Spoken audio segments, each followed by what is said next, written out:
Part 4. The Traitor. A long time ago. The ceiling of the cavern arcs oppressively over his head. Like the walls of the chamber, it is rough stone, half hidden in inky shadow that seems deeper, darker than mere lack of light. At the far end there is a grotto, where water runs from breaks in the stone wall and gathers to form a pool that shines faintly with silver light. Gases seep out from the holes in the wall, the cracks in the ground, and spread lightly across the floor. They reek of brimstone and ash and would choke the life out of anyone who tries to step deeper into the chamber toward the pool of light. But Jasen does not need to draw breath, because he has no body. He is a mind walker now, and has been for some time, an hour or a year. He cannot tell. He has left behind his physical body in some dark cave in this planet in the Maw and allowed himself to be drawn deeper and deeper into his ominous caverns by a pair of ghoulish beings who have been mind walking even longer than him, a given named Feral, a ragged gaddle named Ryanter. They are goading him towards something, he's not sure what, but he knows he cannot back away. Though he has left behind his physical body to wander as a projection of the Force, Jasen feels more alive now than he has in a very long time. It has been over 4 years since the end of the US-Hinvong War, and he has been scouring the galaxy for different ways to learn about the Force and explore his place in it. Deep down, he admits he is searching for a way to fully merge himself with the unifying forces he did during his battle with Onami. At least, he was. He has met many fascinating beings and learned many astounding things about the Force. He has studied with the Jensari, meditated with the Baron Du, even reached through the veils of time with the Ong Tei. Yet, somehow, despite all his searching, he has not been able to recapture what he once knew. After a long time, he has finally, grimly accepted the fact that he never will. Before going into the Maw and meeting the Mind Walkers, he was starting to resign himself to the fact that all he is all he will ever be. The Mind Walkers sense this. They know the deep yearning inside him, the desire to overcome the barriers within himself and become a being in more perfect unity with the Force. It must have been a similar desire that drove them to surrender their bodies and become Mind Walkers. First, they led him to a place called the Font of Power, promising him the ability to remake the galaxy in any fashion he chose. It was so easy, he couldn't believe it, and he turned them down. Next, they led him further toward this dark grotto where there lay a pool of silvery light. Like haggard angels, they stand at either shoulder now, peering over him, edging him closer to the water and silvery light. "You call this the pool of knowledge?" Jasen asks. "It is," Ryanter rasps. "Who comes up with these names? Do you have a tourist bureau?" He tries to sound flippant. He doesn't want them to know how much this place unsettles him. "We do not seek tourists. They are fickle," Feral says seriously. "What we've been waiting for is you." "Okay, great," Jasen mutters. They've been appealing to his vanity since they first found him. He takes 2, 3, 4 steps across the cavern. He stands at the edge of the pool and peers down. He assumed the pool would be shallow, but as he stares he cannot see the bottom. The water does not pool naturally but is gathered by a rim of stone carved in a serpentine pattern. Faint silver ripples dash across the surface as new water trickles into the pool. He leans down and sees his own face, tired, haggard, sickly. The Mind Walkers tell him he cannot die while in meditation, for time has no meaning here, but he doesn't believe them. Perhaps they want him to wander endlessly through their mysterious maze with his ominous names as they suck his life dry like vampires. Jasen breaks from his own visage and looks at the Gaddle and the Given. He asks them, "What am I supposed to see here?" "This is the pool of knowledge," Ryanter waves a hand. "If you step into it, you will know the deep secrets of the universe, secrets known only to the beings who made this place." "Have you tried it?" "Oh no," the Gaddle shakes his head. "We know our fragile minds could not survive the revelation. But you are a great Jedi, perhaps the greatest. If anyone could process the mystery, it is you." They haven't tried flattery this naked before. They must be desperate. "I'm no Luke Skywalker, sorry. And I don't think even he could step into this pool and be fine. You said this contains the secrets of the pool's makers. They're celestials. I'm just a measly human. My mind could never process their knowledge. It would break me. Even if it didn't kill me, I'd be no use to anyone. Ryanter doesn't hide his disappointment. We wish you would reconsider. The knowledge here is not for me, he says. It pains Jasen to admit his limitations, but while he's still hungry for new knowledge, he is also not a fool. Whatever the Celestials were, they are now long gone from the galaxy. Their secrets, their knowledge, deserve to stay where they are, hidden. Very well, Farrell says. Are you not, at least, interested in the Throne of Balance? That's a new one, Jasen admits. Okay, last one. Take me to the Throne of Balance, wherever it is. Then I need a break. I'm feeling pretty tired, and I need my beauty sleep. Farrell gestures forward with a skeletal hand. There is the Throne of Balance. Jasen cocks an eyebrow. That's the pool of knowledge. Or am I missing something? Stand at the edge, says Ryanter. Peer into the pool. Look for the throne, and it will appear. Jasen stares down at the water, mirror dark yet ever moving with faint ripples. I just have to look. No touching. Look, rasps Farrell, and you will be granted what you seek. Okay then, Jasen says, and drops down on his knees. He wonders if this is a trick. He doesn't think they'll try, and physically throw him into the pool if he leans in close. They probably don't have the strength. Come to think of it, he doesn't have a body to throw, not exactly. So he gets down on his hands and knees, leans forward, and stares deeper into his own eyes. He doesn't know what he's expecting.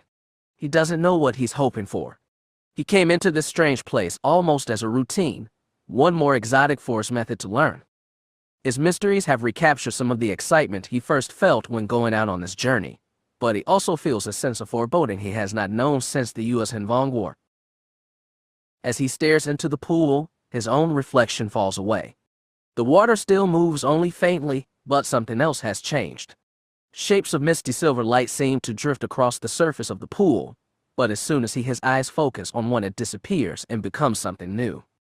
He begins to feel frustrated and believes this will become yet another dead end, another tantalizing oddity that brings him no closer to understanding the true nature of the Force. Then he sees it. It resolves out of the silvery light, a throne with a high back, sitting on a raised dais. There is a man seated on it. He is dressed in strange armor, rough and organic, with spikes jutting fiercely from the shoulder pads. On his face is a half mask, also spiked, that covers eyes and nose but reveals a square lower jaw lined with black tattoos. The armor suit looks almost U.S. Hanvong, but Jasen can tell from the man's tight scowling lips that he is human. Two figures stand at either side of the man. One is a human with tangled blonde hair, dressed in black metal armor. Underneath heavy brows, his eyes blaze with anger, and his lips are set in a scowl. On the other side is a woman, tall and beautiful, her red hair falling down her back in a careful braid. Jasen does not know her, yet she is strangely familiar. She, too, is dressed in black armor. As he watches, the woman reaches out and places a hand on the dark man's armored shoulder. A smile comes to her face, and it twists his guts. Surrounding this dark trio are countless acolytes in black robes. Horror shudders through his body. All this time he has been wandering the galaxy, searching for some deeper purpose in the Force for himself only. He has not bothered himself with the troubles of the galaxy itself. Now it appears an awful future is brewing, an awful future he allowed to happen because of his own self-indulgence. After the end of the war, he foolishly thought that peace was achieved and nothing could harm his loved ones ever again.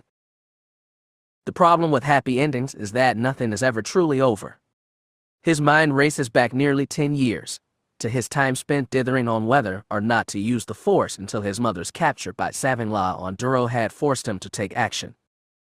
He'd learned then that he couldn't hide from his responsibility as a Jedi to protect the lives of those around him.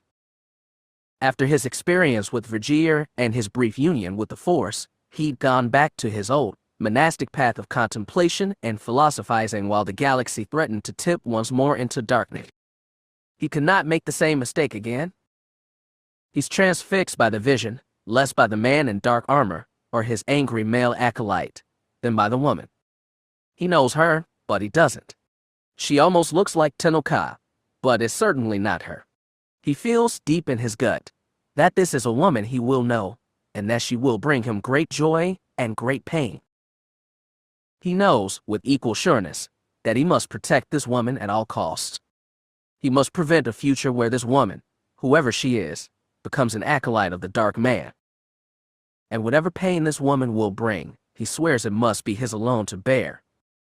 Suddenly a large ripple washes across the pool, erasing his vision of the throne of balance. He staggers back to her feet and turns to Ryanter and Farrell, who do not seem to have moved at all since he last saw them. "What did I see?" he asks urgently. He needs to know. His life, and the well-being of the entire galaxy, depends on it. Was that the future? Perhaps, Ryanter shrugs. We think it is more likely a metaphor. A metaphor for what? The future? Jasen stares, not sure if the ghostly Gaddle is attempting a joke. He knows it couldn't be just a metaphor, not completely. The Force was screaming to him that he was connected with that woman in some crucial way. She wasn't a mere symbol, she was a person, and her fate would hang on his own actions. And if she was a real person, the Dark Man on the throne was very likely real too. He asks, "Is there anything else you can tell me? Please, I have to know." "If you wish to know," says Farrell, "you should step into the water." For a moment Jasen is tempted. He knows he will need more power and more knowledge to protect this woman from the Dark Man. But becoming a Celestial is not the way. He says, "I think I'm going to do much worse than that." "And what may that be?" "I'm going back to my body, and then I'm leaving them all. I've spent too long mucking around the galaxy doing nothing. I need to finish my training." Training? Ryanter sounds disappointed. "For what reason?" "I'm going to change what I saw in that vision," Jasen says. Grim, unswerving purpose settles over him, and I think it might kill me. Chapter 18. Jasen was surprised by life. For a moment he knew it all, the featureless whiteout of agony, the red tide of rage, the black hole of despair, the gamma sleet of loss, and the lush verdure of growing things, the grays of stone and durcrete, the glimmer of gemstones and transparent steel, the blue-white sizzle of a noonday sun, and its exact echo in a lightsaber's blade. Then the moment was gone, and all he knew was biting cold and blinding light. He closed his eyelids, but they burned red. He tried to lift his head, but his shoulders and back were too weak. Eyelids, shoulders, back. He'd forgotten these things, trapped for a second and forever in the nothingness of death. In death he had been restless will, simmering anger, aching regret, so much memory. But there had been no body, no force, and no object. In timeless nothing he had been a mind without form, a machine without function. Death had taken him so close to his desire to merge with the Force, yet so horribly far. When Luke had summoned him in the Lake of Apparitions, his formless will had merely been pulled back into time for a short while, before merging again into the nothingness of death. Now, as pain trilled through his body, sharper than any memory, Jasen understood that this was different. He was back again, truly alive. He was alive, and he had no idea how or why. With effort, Jasen opened his eyes. He was crouched, feet and knees on the cold stone floor of a snow-swept cave. A brown jumpsuit covered his body, but his feet and hands were bare. An icy chill ran up his arms and legs to make his whole body shiver. With effort, he raised his head. Two figures stood over him, their shapes buried in layers of insulated clothing. They had packs on their backs and hoods over their heads and white breathing masks over their mouths. When he saw those, Jasen realized how short of breath he was. At first though breathing was difficult because he'd have forgotten it in death, but now he realized that he was in a cave high up on some snowy mountain peak, where the atmosphere was thin. He blinked dry eyes. He knew this cave. He had been here, dressed just like these two figures, a long time ago. He was on Zanima Sekhet. Zanima Sekhet had brought him back from the dead, body and spirit. He tried to rise on shaking legs. His bare feet pressed on the hard floor of the cave, sending another wave of cold through his body. He wrapped his arms around himself in a futile effort to hold back the cold. 2 arms, he realized. He'd only had one when Jaina had thrust her saber blade through his heart. He looked again at the 2 figures. They were both a hair shorter than him, and thin like women. Though most of their faces were hidden, he could see their eyes. Both pairs were white in shock. One set was a brilliant green. A few strands of blonde hair snuck out from the furred rim of the woman's hood. He saw in them a mix of shock, horror, fear, and hatred. Tahiri. He looked at the second woman. He knew who it would be. In his sister's brown, intense stare, he saw more of rage and regret and sorrow and joy. Jaina. Words scraped out of his throat. Please, help me. She didn't move. She didn't even blink. Neither did Tahiri. It was like both of them were frozen statues. Jasen opened himself up to the Force. He felt them burning like novas, each one warring 1,000 different emotions. He didn't understand, but he needed to. He always needed to understand. Please, he repeated. He keeled forward as the cold stabbed deeper into his body. Tahiri moved first. She slid the pack off her back and tossed it in front of him. Jasen crouched down and pulled it open. Boots. Gloves. A thermal jacket. He fumbled on the gloves, then the boots, resting his backside on the cold cave floor while he sheathed his exposed skin. He threw on the jacket, hastily zipped it, and pulled the hood over his head. He was still cold, so cold it hurt, but at least it wasn't going to kill him moments after being reborn. Reborn? Jasen marveled at that. In the moment and eternity of death, he had resigned himself to meaning nothing, doing nothing, being nothing other than a restless swarm of regret and anger. Now Zanima II had resurrected him. Zanima II, and the sister who had killed him in the first place. Why? He rasped again, even though the cold air raked through his lungs. He had to know. Neither woman responded. Tahiri placed a hand on the lightsaber dangling from her belt. Jaina remained frozen, but Jasen noticed for the first time that she wore not 1 saber, but 2. He looked at her eyes again and saw them hardened with suspicion and contempt. It pained him worse than the cold. In death he'd forgotten how sharp it could be. He thought he'd accepted it all. He'd even embraced being hated by everyone he'd once loved, because it was his destiny, his purpose. For the greater good of the galaxy, he'd been willing to sacrifice anything and anyone. In time, he'd even drawn confidence from their hatred and strength from his own pain, as though suffering was proof of the rightness of his actions.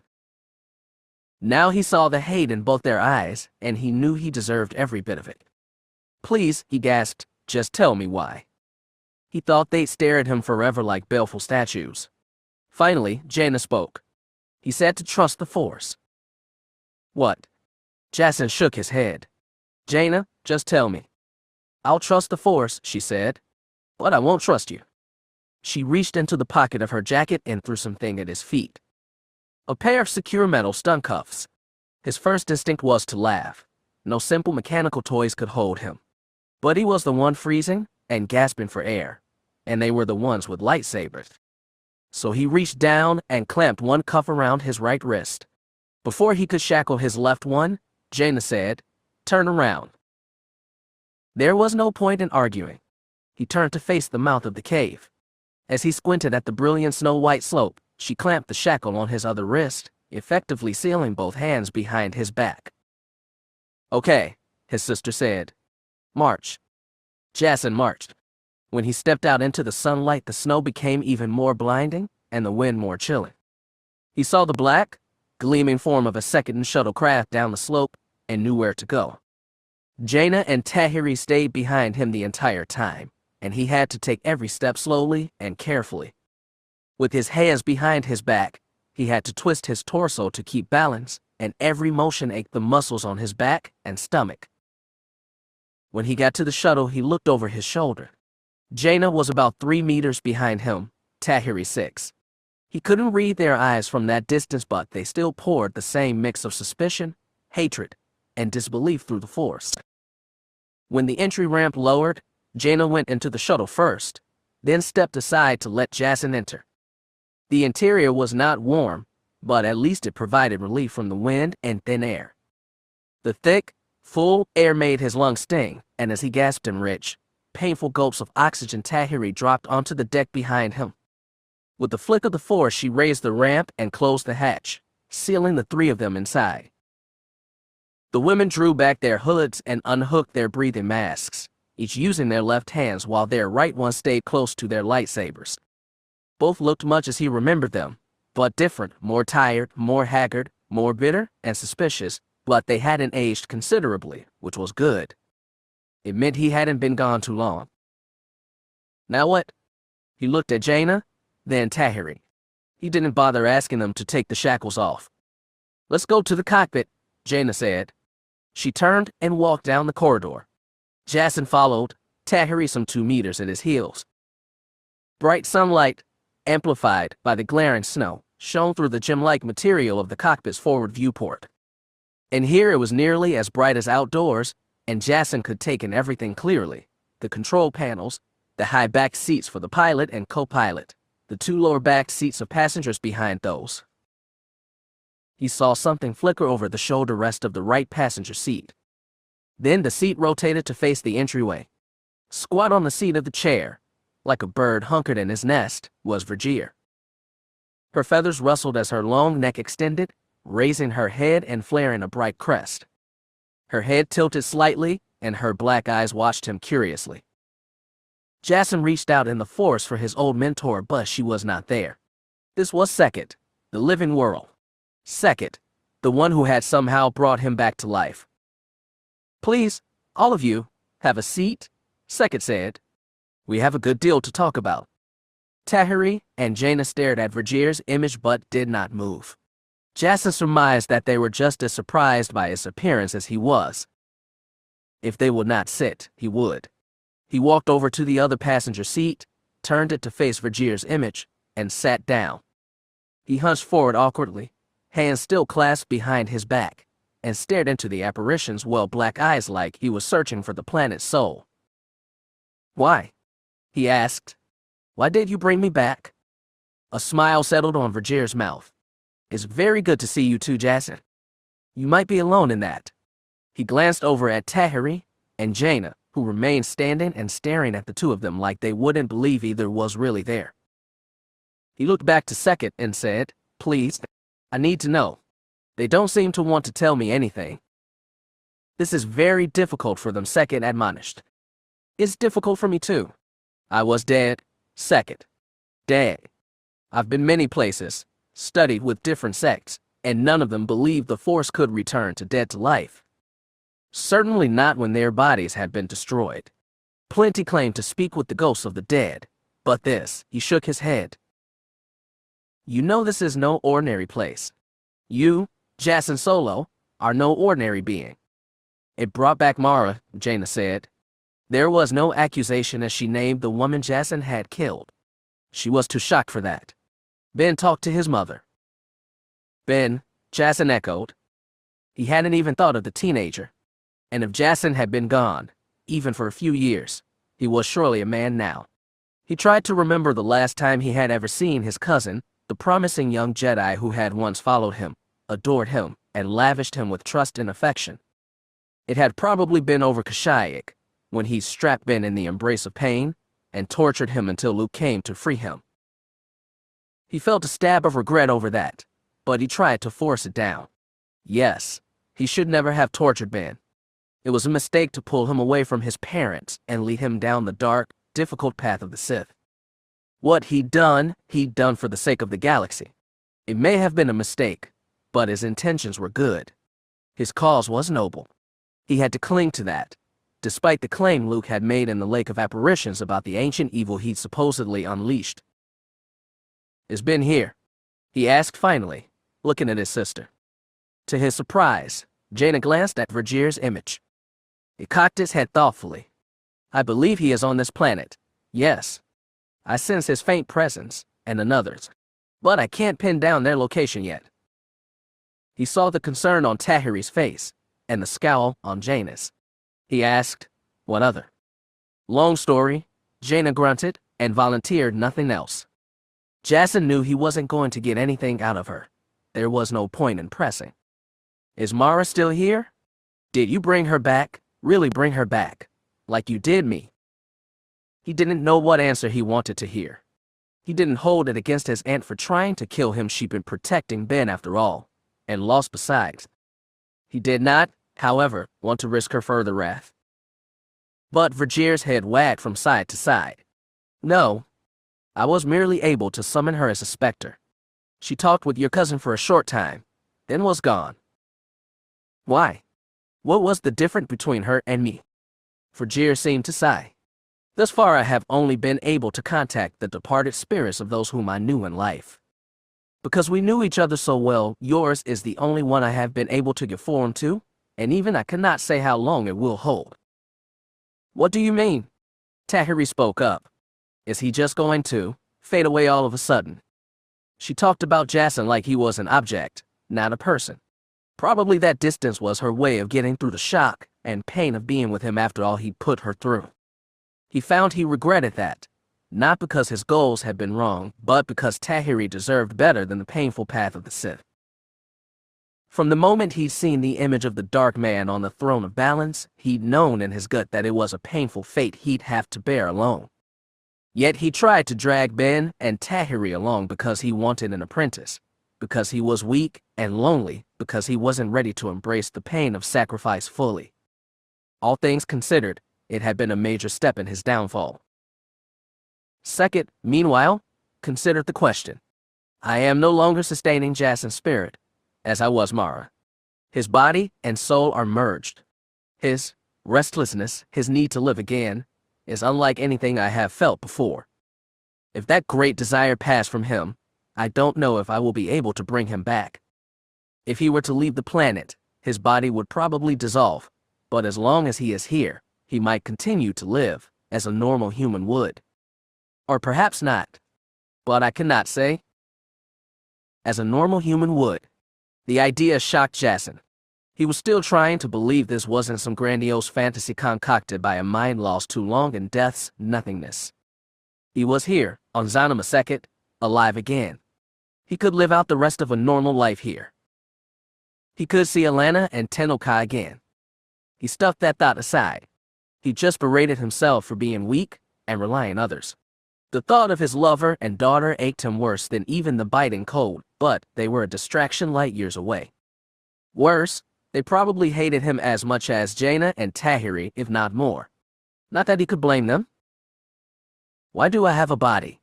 He asked. Why could you resurrect me and not Mara? You are unique. Not truly Jedi, nor truly Sith. More importantly, your spirit has always been restless, and remains so, even in death. Mara Jade has accepted her end. Her soul was at peace with oblivion, just like the souls of the other old friends I've been able to touch.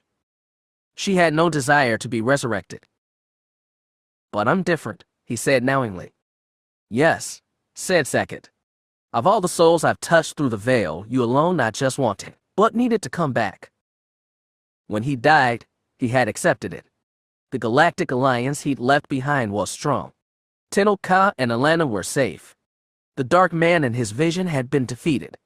Every evil he'd done had been vindicated. And then Luke Skywalker had wandered in the mall, pulled him out of death's timeless stasis, and told him that his attempts to change the future had freed some ancient celestial-born monstrosity called Belith. Worse, Jasen had seen with his own spectral eyes the Dark Man himself, staggering away from the pool where he and Luke had beaten a Belith. Trapped in the nothingness beyond death, his soul had raged. He had fought, sacrificed, and suffered, and he hadn't achieved his goal. It added mockery of the damage he'd done to himself and those he loved. Trapped beyond life, there was nothing his soul could do except rage and impotence. Nothing until Sackett had thrown him a helping hand. He looked at Jaina and Tahiri. Is that what you want me to do? Clean up the mess I made? Fine. Tell me about Belith. I thought Luke killed her. She is dead, more or less, Jaina said stiffly. What does that mean? She has many bodies, Tahiri said. Master Skywalker killed one. I killed two more. He raised an eyebrow. The Tahiri he tricked into being his apprentice hadn't been powerful enough to vanquish an ancient force abomination 2 times over. She looked harder now, more confident, as though she had grown hard and strong through her suffering. He was glad for that. The woman he'd made apprentice had been broken and sick in the soul. I had some help, Tahiri admitted. But it doesn't matter. Abelith won't be coming back anytime soon. We have other problems. He felt something he hadn't felt in a long, long time, fear. Because if they didn't want his help against Abelith, there was only one other being it could be. That dark man, he said. The one from my vision. I never saw this throne of balance, and I never had visions of a dark man like Uncle Luke, Jaina said. But we're up against Sith. He couldn't help but laugh. So you get a Sith to fight another Sith. Is that how it works? You're not a Sith. Tahiri snapped, suddenly angry. You were never a Jedi either. You're just Jasen, whatever Jasen you want to be at any given time. And you keep changing, even when we're not looking, and then you. She stopped, looked away. Tahiri wailed with emotion, not the needy desperation that had drawn her to the dark side, but a hard layer of hatred for Jasen and for herself, and beneath that, the ache of disappointed love and failed hopes. Tahiri, I'm sorry, he said.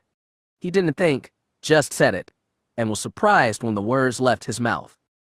He'd spent so long defending his own choices to himself and others he'd forgotten the last time he'd admitted being in the wrong.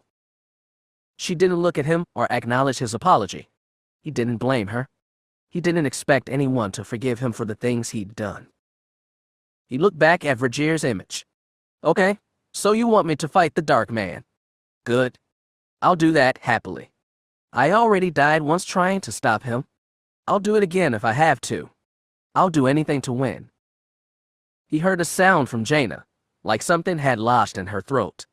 She was staring at him, one hand raised to cover her mouth. Her dark brown eyes gleamed with water. He couldn't bear to look at her. He said to Sekit, Tell me about the Dark Man. Is he here on Zanima? Not yet, Verger's head shook. But he is coming, and soon. I can feel it. He is coming with my wayward children. Yuuzhan Vong. Jasen frowned. When he glimpsed the spectral image of the Dark Man in the pool of knowledge, he had seemed to be wearing heavy spiked armor, almost like that of a Vondan crab, despite being clearly human. Most of my children are still here, Sekit said, with a hint of defensiveness. However, some of them have been incited by the Sith and returned to the old ways. They're going to tear the whole galaxy apart, Tahiri said. Jasen glanced at her. She still couldn't look at him. We need to stop the fighting here, in the unknown regions, before it spreads to the rest of the galaxy. All right, Jasen said simply. I'll do anything I can. Small surprise showed on their faces. If they'd expected it to be difficult, or thought he'd join the Sith Yuuzhan Vong alliance, they hadn't understood him at all. Everything he'd done, no matter how horrible, had been for the greater good of the galaxy. It had been to preserve the alliance and prevent the Dark Man from ever reigning. Moreover, he found he still had a fond spot in his heart for Zanima Sekit, one of the few fond spots left. His stay here had been brief, but he remembered an enchanting place where the Force flowed gracefully through every living being, creating a beautifully unified whole. He didn't want to see such beauty despoiled by the Dark Man.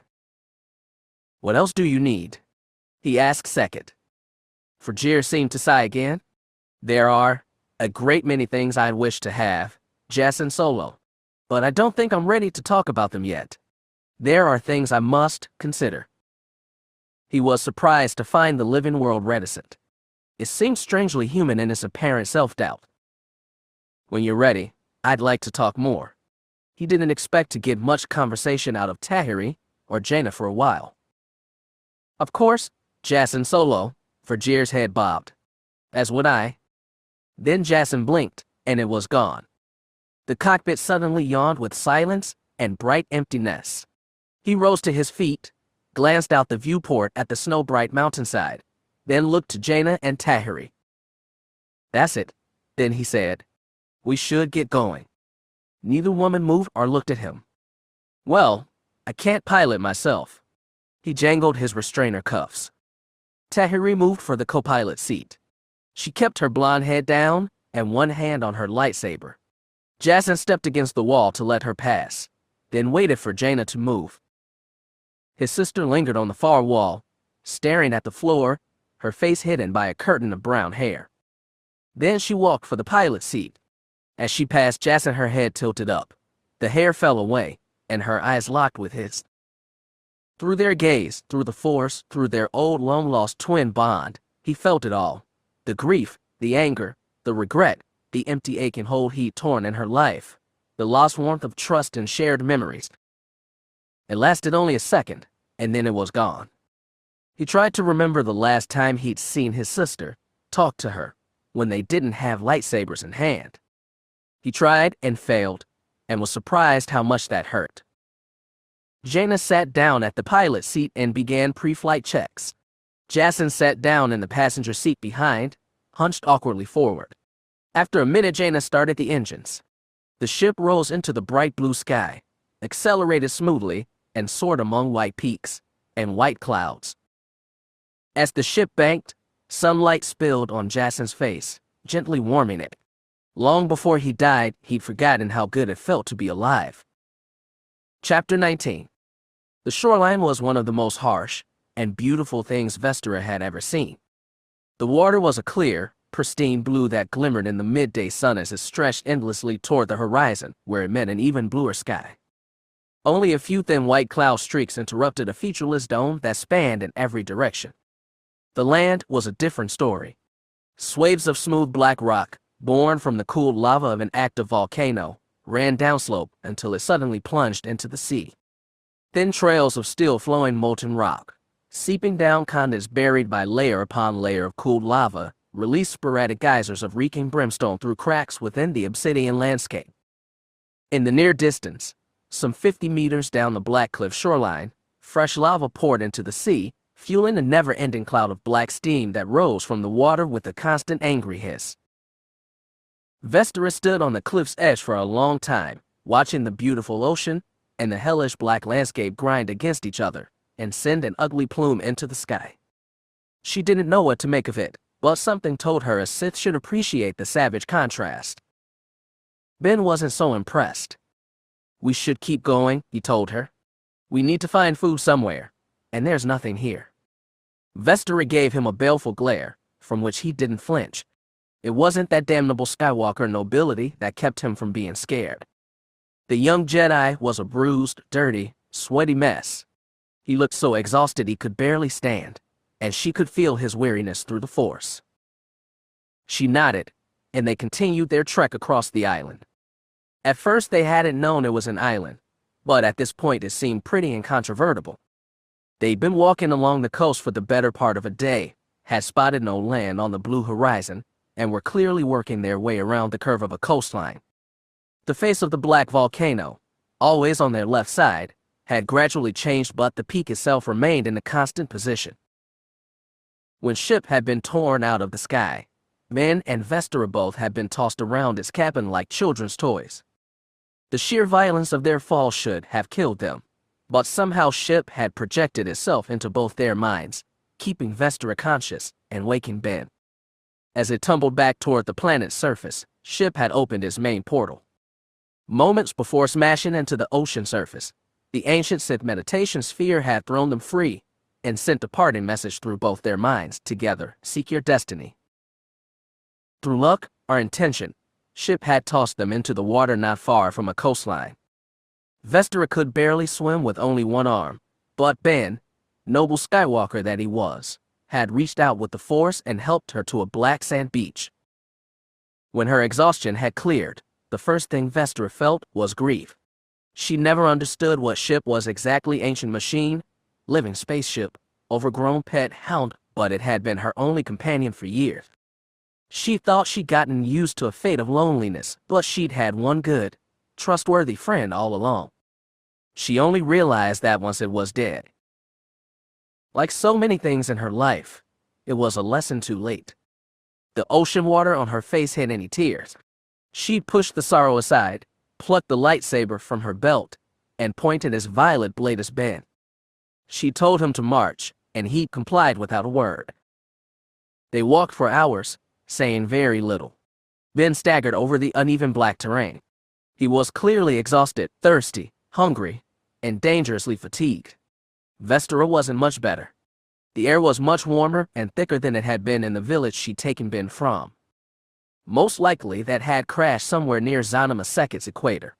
The sweat seeping out of her skin deprived her further of precious water and salts. Her lips were getting dry and cracked. Even the salty ocean water was starting to look tempting. They walked, and Vestara was starting to think the entire island must have been just a massive plain of obsidian. It was fitting luck, she thought bitterly. You're fortunate enough to survive a crash landing, crawl up onto a land, and discover the whole thing is a brand new volcanic island without a single bit of vegetation or fresh water. It seemed like an especially cruel way to die. But then, Vestara's whole life had been repeated exercises in hope and disappointment, so why should her death be any different? Such grim thoughts were rolling around in her mind as she and Ben staggered across the dried lava beds. The black stone reflected and amplified the heat from the sun, making the situation even more unbearable. The only relief was the breeze, and even that came not swift or cool, but in the rolling of one wave of hot muggy air after another. Some time after the sun had begun its descent, after Vestara had stumbled and nearly fallen twice on the smooth black rock, Ben pointed one arm forward and said, "Look." Vestara picked up her head with effort. She saw more ridges of black stone up ahead, and the vast sunny sky, but where the two met, she thought she saw a patch of tempting green, wavering somewhat in the hot, humid air. "Come on," Ben grunted, and picked up his pace. If Ben could do it, so could she. She called on the force for extra energy, and neither slipped nor fell the rest of the way. Finally, they reached the edge of the obsidian plain. Low, mossy green grass appeared suddenly, first as tufts peeking through cracks in the rock face, and then quickly overtaking the rocks. Bushes and ferns popped up after that, and just 100 meters from the spread of black stone a complete forest of bora trees raised their boughs to the sky. Vestara could barely contain her relief. She followed Ben across the green plain and into the forest. They ducked into the shade, and she immediately felt better. Ben staggered and half fell against the trunk of one tree, breathing deeply and savoring relief from the burning hot sunlight. "Come on, Ben," Vestara grunted. "We need food. Water." Ben turned dazed eyes at her. "Where?" "I don't know." She didn't have the energy to get angry at him, so she settled for surly. "There must be something." "This is different from the forest up north," Ben said. "The boras? Younger, I think. Shorter. Tropical." "Fruit," Vestara said. "We need fruit." Ben nodded. He pushed himself away from the tree and staggered onward. Vestara followed. Relief from the sun renewed her energy, but only a little. She was still sweaty, hungry, and perilously low on fluids. After some 5 or 20 minutes of staggering around the tree trunks and through low-growing clumps of ferns, Ben bent over and started grabbing at something. "What is it?" Vestara asked as she staggered over to him. Ben held up one hand, bearing a round orange fruit the size of his fist. When he turned around, she saw he'd already half-stuffed another one into the mouth, spilling foamy juice down his jaw. He looked like an overgrown toddler, and Vestara would have laughed if she'd had the energy. As it was, she took the fruit and ate. In the back of her mind, she knew it could be poisonous, or it could make her throw up what little was in her stomach, but she didn't care, and neither did Ben. The fruit had a delicious tang to it, and more importantly, it held a lot of water inside. When she gulped the first one down, she looked to Ben. He was already starting his second. A half hour later, they stripped the bush clean. She was more than sick of the taste by then, but it still felt wonderful to have food and water in her body again. It was almost enough to make her forget the part about being stranded on a deserted island with the boy she'd loved and sworn to hand over to the Dark Lord of the Sith. When he finished the last fruit, Ben looked at the bush and stared, laughing. It was a tired, wheezing laugh that rattled his tired body, but he didn't seem to be able to stop. "What?" Vestara snapped, annoyed but amused. "What is it?" I just thought, Ben said between chuckles. What if that's the only bush with fruit on the whole Criffing Island? It was a horrible thought, but for some reason Vestara started laughing too. I mean, what if that's it? Ben laughed. I thought, we're really in trouble now. That's not funny, Vestara said, but she laughed anyway. I know.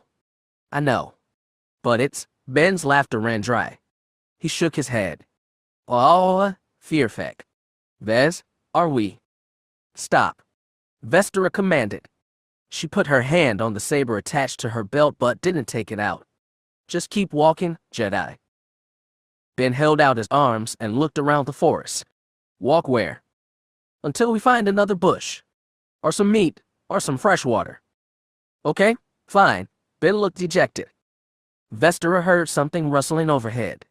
She glanced up, then back down to Ben, but he hadn't made a move. He was looking up too. I think I saw a bird, he said. Maybe two. Had these long tail feathers. Looked kind of like rainbows. Well, if we really need meat, we can catch one of those. With what? He asked. I'm a Sith, Ben, Vestara said. I'm not afraid to kill things with the Force. He stared at her for a long time before he asked, Are you, Vez? Are you a Sith? Get moving, she said forcefully. Ben apparently didn't have the energy to put up a fight. He kept walking, and Vestara followed with her hand on the lightsaber. As the day wore on, the shadows left by the trees slanted and stretched. The sunlight that pierced through the tree columns grew deeper shades of gold. Vestara was beginning to wonder whether they would end up lost in the dark. Her stomach was already starting to feel hollow again. It ached for protein or anything filling.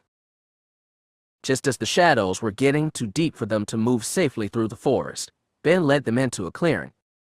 It was located on a mild slope, where black rock jut out from the incline. They spotted a few bushes on the edge of the clearing with the same fruit they'd just eaten, and each of them grabbed a handful before starting for the outcropping. In the last light of day, Ben and Vestara made their way to the top of it and sat down on the black, worn stone.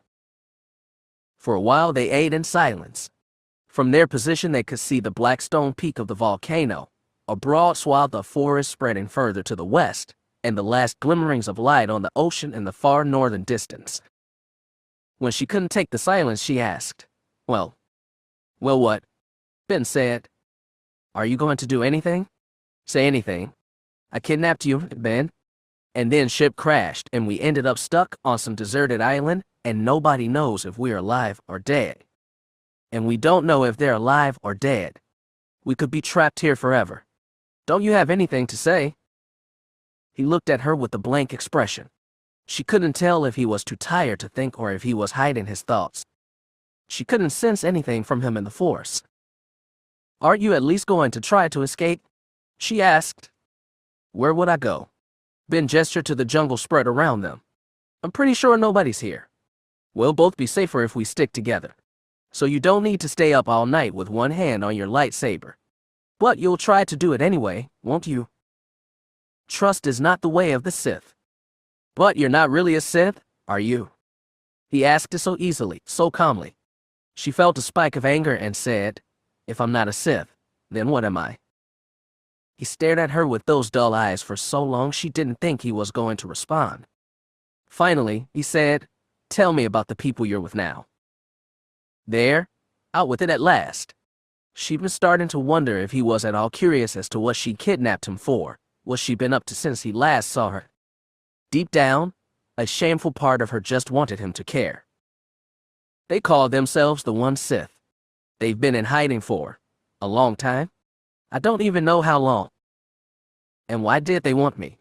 They didn't go after Jaina. She wondered how Ben knew they had it. Probably he had some intimate connection with his cousin through the Force, the kind of deep-set familial bond she'd always envied him for. She admitted no, they didn't. I was tasked to capture you, specifically. Why? Their leader wants you. He seems to have a big thing against Skywalkers.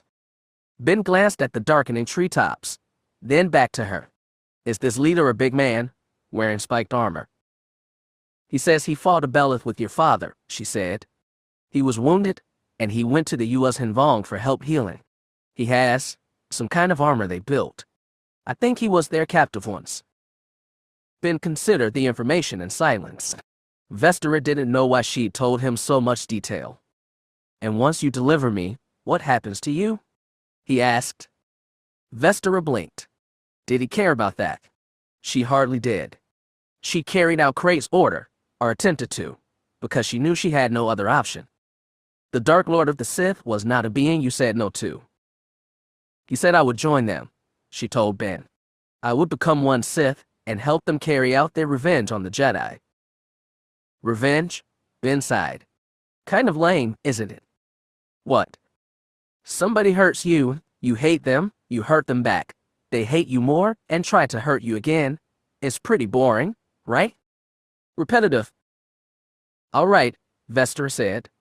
How about your father promises not to get in Darth Krait's way? Try it and see what happens. Ben shrugged. I'm not saying to forgive and forget. I'm just saying it's a waste of energy.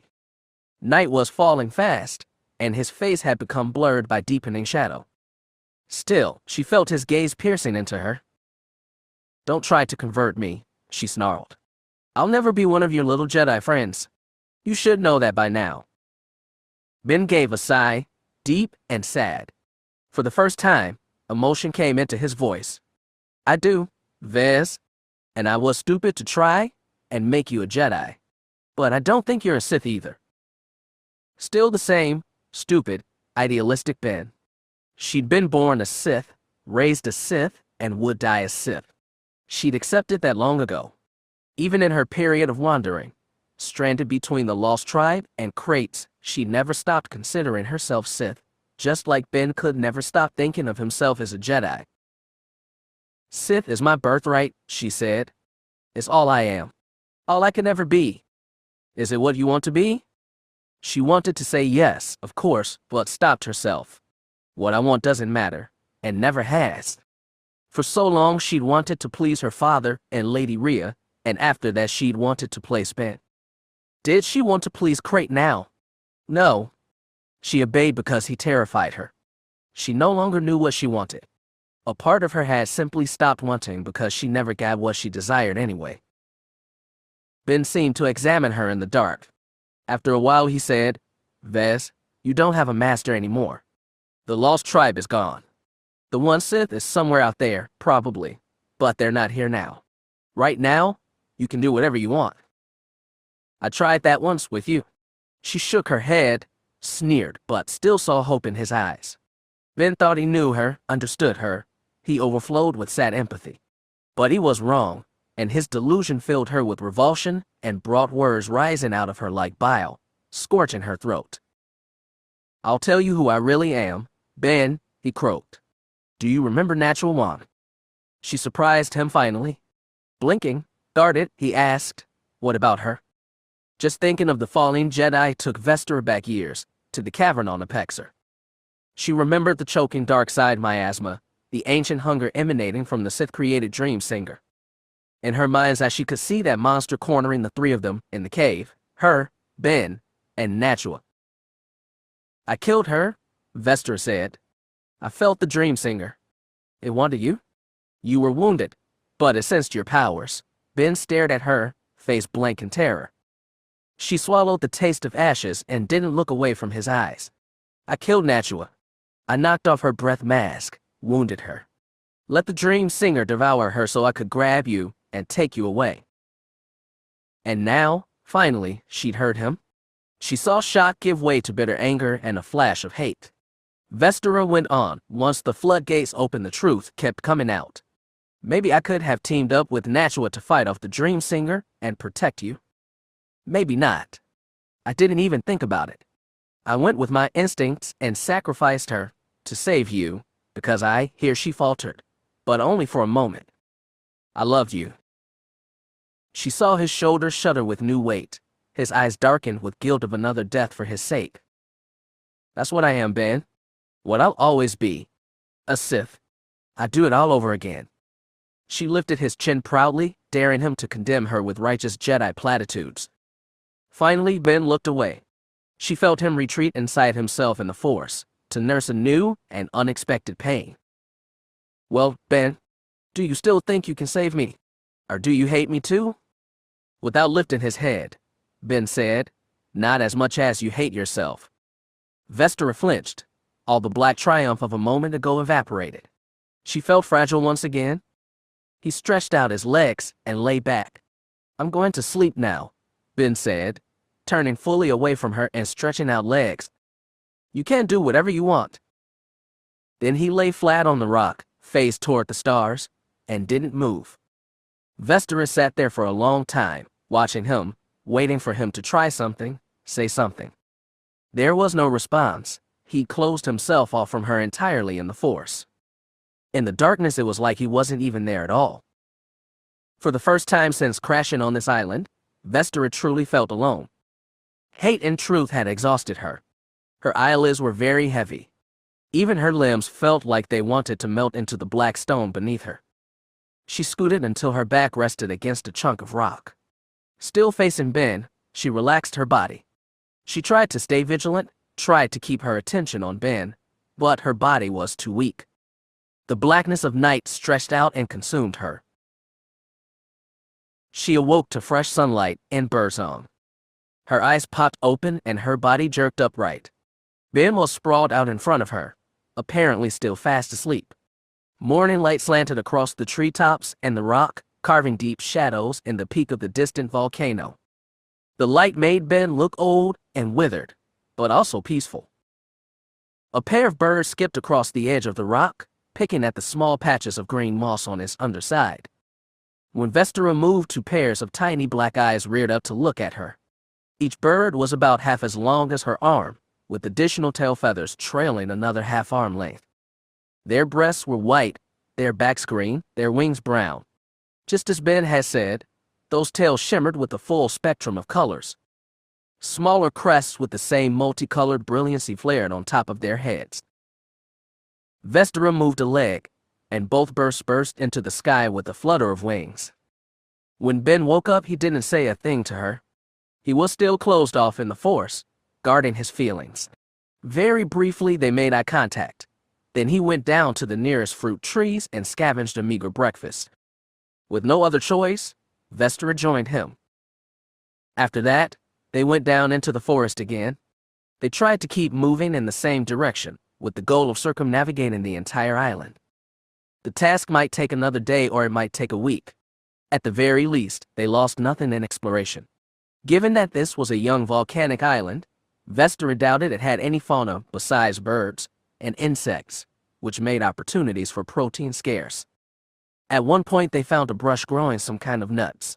They didn't taste very good, but it was all they had, so they dropped them into pockets and kept moving. The whole time, Ben stayed in front of her. He didn't object to that. He didn't ask for his lightsaber back or speak to her at all. Vestara wondered if, even now, he was directly connected with his cousin through the Force.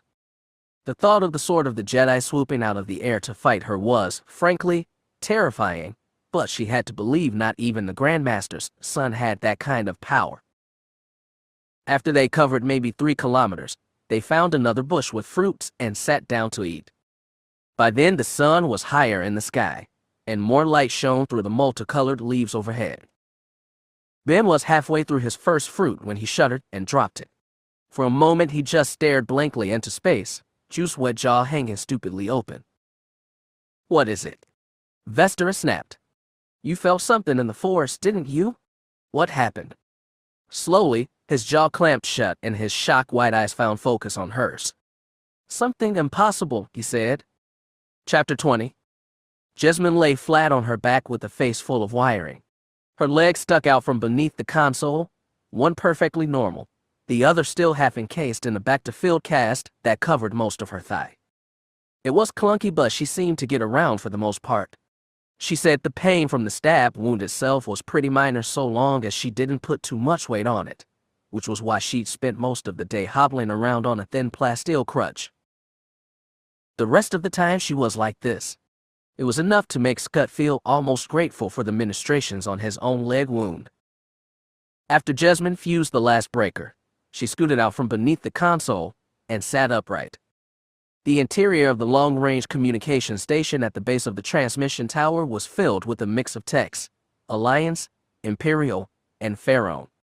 There were no U.S. Hinvong in this den of advanced technology, except for the one crouched in front of her right now. Done? Scott asked. Done. Jasen picked her crutch off the ground and fumbled to get up. Scott extended a hand and helped pull her up. You're lucky, she grunted as she wobbled and leaned on the crutch. You got better fast. Scott glanced at his own leg. The U.S. Hinvong thing that had been attached there had been removed just an hour ago, and he was surprised by how easily and painlessly he was moving, despite the fact that he'd broken a bone, and all Jasen had suffered was a flesh wound. He probably owed Cadre Val some gratitude. Lucky, Scott said, is not quite the word I would use. Okay, Jasen admitted. But you're back in action. Ready to roll? I'm not sure where we're rolling to. Scott looked around the busy station. Drakal was speaking with some gray-haired Pharaoh engineer while Shar was talking to the Magister and a pair of Imperial techs on loan from Vindicator. Yuhana was apparently outside, putting her Wookiee tree climbing skills to use by scaling the 100-meter-tall transmission tower and checking for damage. She, too, had healed fast. They don't really need us, Jasen admitted. I mean, Yuhana is useful, but the rest of us aren't top-notch comm experts. We're just busy hands. It is what they need to get this place up and running, said Scott.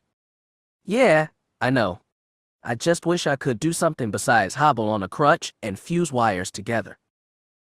And get stabbed by a Sith. Don't forget that part. Kinda hard too. Jasen sighed. I wish we'd have brought Thames with us. I do not, Scott grunted. Jasen frowned. He is our comm wizard. He also can't stop making stupid jokes. Besides, they needed him to fix the long-range transceiver on Starless. I hope they're okay. All of them. Scott knew she was worried about everyone, but Miri and Tilly's especially. Jasen had known Miri since they were 5 years old, and it would be particularly cruel to lose her old friend, get her back, then lose her again days later. I think this is where the Jedi tell us to trust the Force, he said. Well, right now we've got one Jedi MIA and the other two up and left in the middle of the night. Scott looked at her but he said nothing. Jasen sighed. No, I didn't suddenly unlock extra special Jedi powers since coming here. She gave the cast on her leg a soft whack. If I did, I wouldn't have gotten my butt kicked by a Sith, would I? She tried to make a joke of it, but Scott could see her disappointment. She clearly didn't want to dwell on it, so she asked, what about you? I know you've learned all sorts of new things. It is overwhelming, he admitted. The knowledge here, the thing I learned just from a few conversations with Kilaquat and Cadre Val, are so beyond the textbook summaries I've been working with in the Alliance. It's like having everything you ever wanted, right at your fingertips, and you can't decide what to grab first. Well, she smiled. Sounds like somebody's in love. No, I am not. This place is still very alien, culturally. Suddenly embarrassed, he shook his head. It is just, well, no. Never mind. Come on, what is it? What are you thinking? I am thinking, he hesitated. Once this is all over, I might want to stay here. Jasen didn't seem surprised. Scott had always had a complicated relationship with his birth race, at once fascinated and appalled, and Zanima II presented him with all the biotechnological wonders of the U.S. Hinvong, but with the tamed version of their often savage culture. I'm glad, she smiled a little melancholy smile. Have you talked to Vord about it? How would I do that? But let's be honest. The Wraiths will adapt without me. It's a ragtag unit. It draws different skills from a whole collection of misfits and is usually a miracle the squad works together as well as it does. Sounds about right, Jasen admitted. Hey, what are you two standing around, looking all thoughtful for? Cher's voice clapped behind them. They both spun around and stiffened to attention. Scott said, sorry, boss. I will not try to be thoughtful ever again. Good, Char nodded. Never think too hard. It makes your brain hurt. Where did the Magister go? Jessamine asked. She didn't see the blonde woman anywhere in the comm center. She had to take a private call, Shar shrugged. Is Yuhana still out there, climbing around? Scott asked. Yes, and I think she's enjoying it. But she won't for much longer. We've got another storm on its way. Jessamine sighed. Ever since the jump to hyperspace, Zanima Seket's weather patterns had gotten erratic. The temperature had risen, then tumbled almost to freezing point, then looked set to rise again with this new storm. How does it look? Scott asked. Do you think we can broadcast soon? Everything looks good so far. And unlike the engines, we don't have to rely on the whims of the planet to pump out a beacon. So the techs say, anyway. It sounded like good news, but Shar didn't look enthused. Scott asked, what is it? Well, there's a tricky part. Shar planted his hands on his hips. You see, we don't know where we are. Somewhere in the unknown regions, but we still can't match the stars in the sky with anything in our charts. Which means that even if Trinity Fleet is still where we left them, we don't know where that is. We don't know where to point the transmitter. So you will send a broad-range signal, Scott said. Are you afraid it won't be powerful enough? Oh, this thing is powerful, Shar said. That's actually kind of the problem. I don't understand, Jessamine frowned. We are sending out a big burst of noise, Scott told her. It will be loud enough for anyone to hear for hundreds of light years. Anyone, not just Trinity. But I thought it was encrypted. The message is encrypted, but they'll still hear the signal, Shar said. They'll be waiting for it, and they'll be able to trace its source pretty easily. So in other words, when we turn that thing on, everybody's going to come rushing our way. Exactly. So we'd better hope and pray Trinity Fleet gets here before Dala or True Honor. What about the planet? Asked Scott. It already defended itself once. The Magister is uncertain whether it'll do it again. They fixed Shar with inquiring stares, but he just shrugged. Sorry, I don't get to speak to living planets. Way outside my rank and privilege. We don't have rank, Jessamine reminded. Or privilege. Exactly? Scott spotted a blonde head pop out of one of the side doors. The Magister made her way directly toward them. Incoming, 7 o'clock, he muttered. Shar turned around and waved the woman a greeting. Danny Kui gave Scott and Jessamine short nods, then told them, I'm going to be going now. I'm needed at the village. You sure you can beat the storm? Our flyers are fast. However, I recommend you pull everyone from outside duties. We don't know how fierce this one will be. No problem. Safe flying. The Magister nodded and went for the door. Shar turned back to Scott and Jessamine, shrugged again, and said, See, I'm just a middleman. A peon, if you will. Nobody ever takes us seriously, Jessamine shook her head. It would really be better if we had rank. And privilege. You bet. I want a uniform. They'll take us seriously then. I want boots and rank badges. And a squad insignia with an Ewok on it. And epaulets. Don't forget epaulets. And a cape. And maybe a neat little hat. With a ribbon on top. Yeah, they'll really take us seriously then. Scott rolled his eyes and groaned.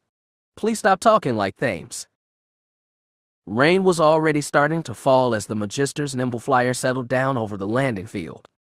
When she stepped outside, spray blew in Danny Key's face on gusts of hot wind. She looked to the west and saw dark clouds billowing high in the sky. Lightning sparked and echoed deep within the clouds, and thunder rolled across the open field. She went hurriedly for the edge of the landing zone. Waiting for her were a pair of pharaohs flanking a figure whose thin, hunched shape was mostly shrouded by the cloak he wore. Though a hood was pulled over his head, it bulged with the turban Hara wore over his head to signify his rank as a priestess of Yunharla. With wind blowing and a storm approaching, there was no reason for the priest to come out and greet her personally, but Danny was not surprised that he had. Not for the first time, Danny thought to the horrible days she had spent captive in the ice tunnels of Helska 4. Her first experience with the Yuas Hinvong had been horrifying, and she'd have never believed it possible that, 20 years later, She would be their leader, and their high priest would be her greatest friend. "Welcome," Hara said as Danny got close. He extended both hands. She took them firmly, squeezing them by the wrists. "Was your flight safe?" "A little windy, but we were okay." Danny glanced over her shoulder at the looming storm clouds. "Come on. Let's get inside." "Of course," Hara said, and took one hand away. He led her onto the downhill trail leading into the village. "I tried to come as soon as you called," Danny explained. "There was a little delay getting the flyer prepped." "It is all right," Hara said. "They are waiting for you in your deck." "They," she repeated. "Can you explain who they are exactly? Did Jaina and Tahiri come back? Did they find Ben?" Hera's head wagged from side to side. "They did not go to find Ben Skywalker." Danny frowned. When the two of them had woken her up an hour before dawn and begged for a flyer, she'd assumed that they had somehow located Ben Skywalker. Perhaps Sekit had told them, or perhaps they had used the Force to locate him themselves somehow. Danny didn't know if it was possible, but she didn't rule it out. The years when Danny thought she could be a Jedi were long behind her. Despite being on Zanima Sekit for over a decade, she was still a novice in the Force, and she always would be. Acceptance of that fact had been bittersweet, but necessary. She was old enough to have plenty of regrets, but plenty of things she was proud of too. Most of the time, the latter outnumbered the former. The wind started to come in earnest as they moved through the village lanes. Yuuz Hinval and Pharaon alike scampered for cover. Lances of water fell hard, pounding at her covered shoulders. When they reached her deck, the two Pharaon escorts moved beneath exterior awnings, letting Danny and Hara go into her quarters alone. It felt wrong to leave them out in the rain, but Hara nudged her forward, a little impatient. Whatever was going on, she was about to find out. She stepped into her quarters and Hara followed. The priest pulled back the hood of his cloak while Danny brushed some of the water off her jacket. At the far end of the room, sitting cross-legged on the floor in a low-domed alcove, were three figures, two on the sides facing the one in the middle. To the left was Tahiri, to the right Jaina. In the middle was a male human, brown-haired, head bowed. Though she could not see his face, the shape of his shoulders and the color of his hair reminded her of a young man she'd first met almost 20 years back, in the ice caves of Helska 4. "Is it you, Sekit?" she asked.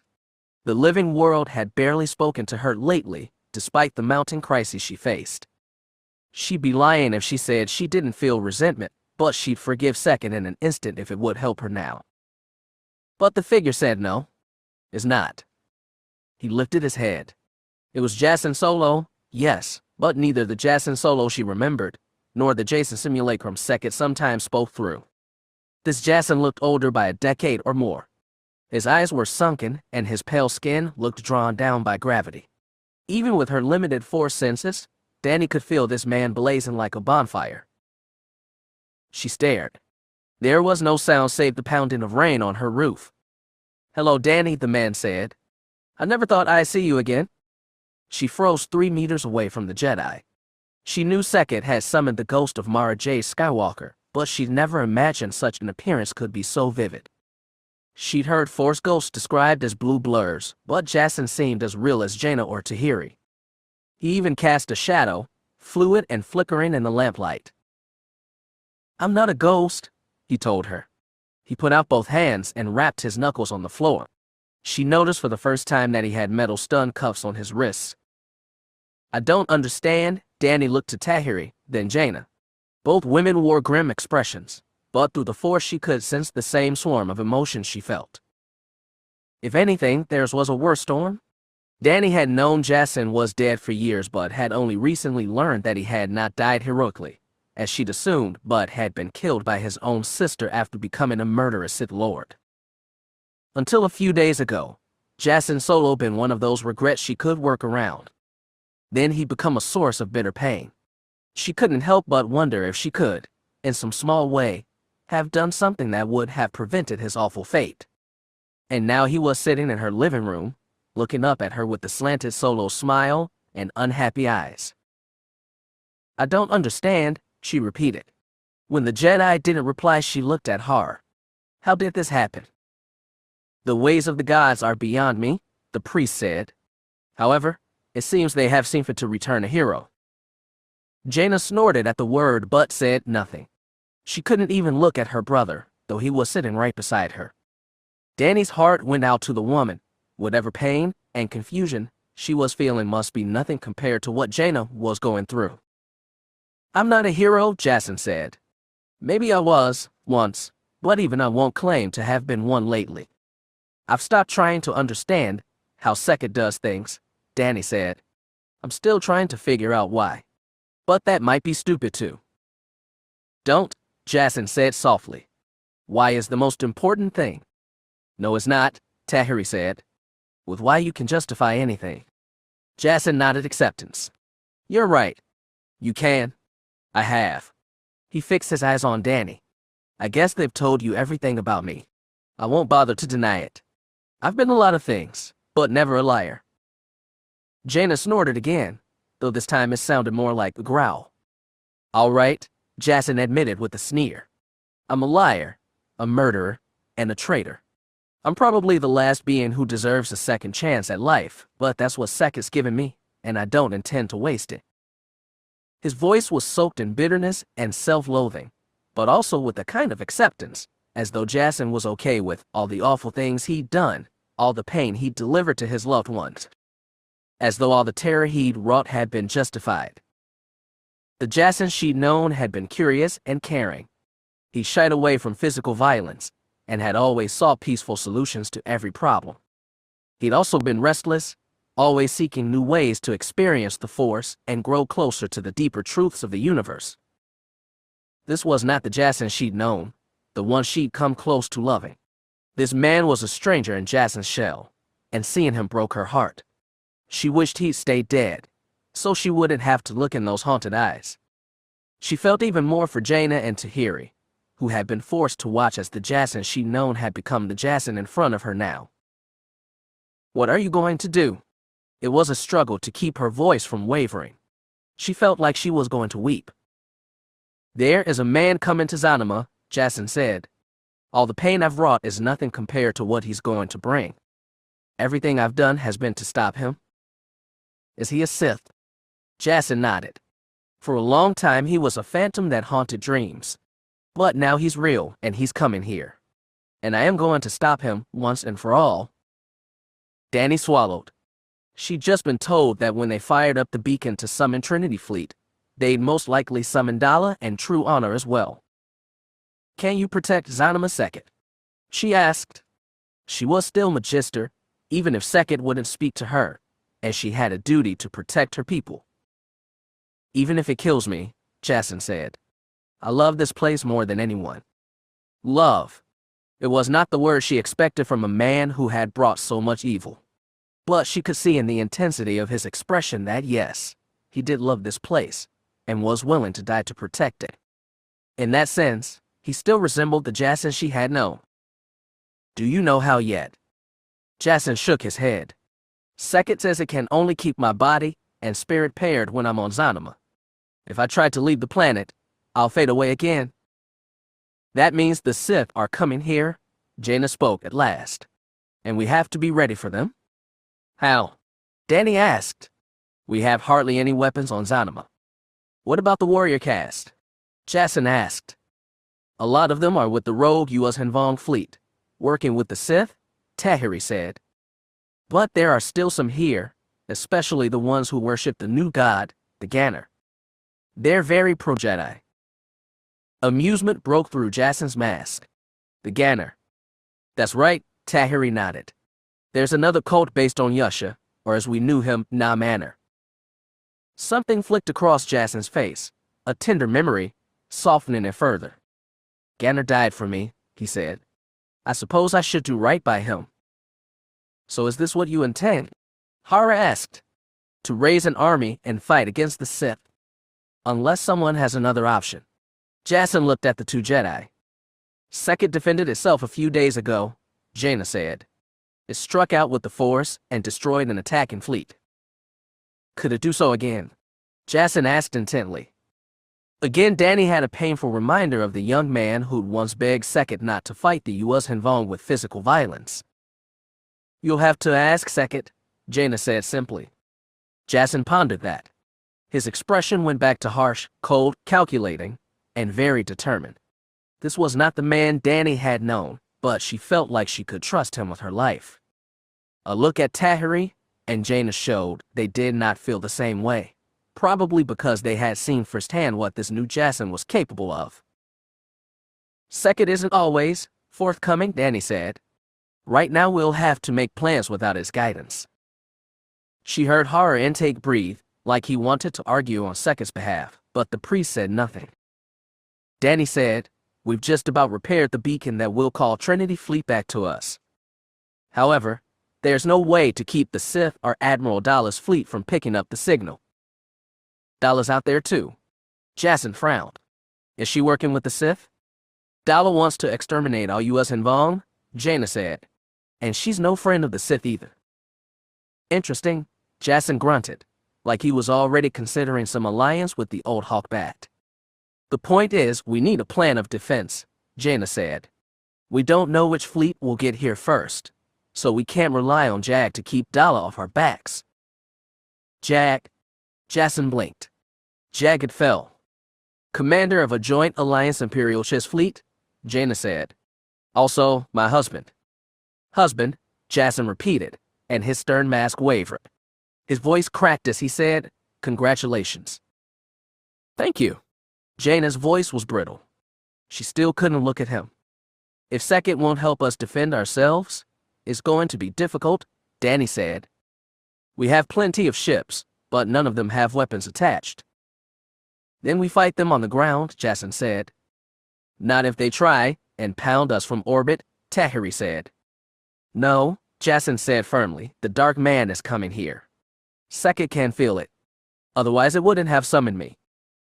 "You could end up fighting him on the burnt-out corpse of a dead world," Jaina said. "If that's what I have to do, then I'll do it." The cold, ruthless determination in his voice made Danny shudder. At some moments she could almost believe the Jasen she'd known was lurking behind that pale, angry mask, but then he'd go and say something like that.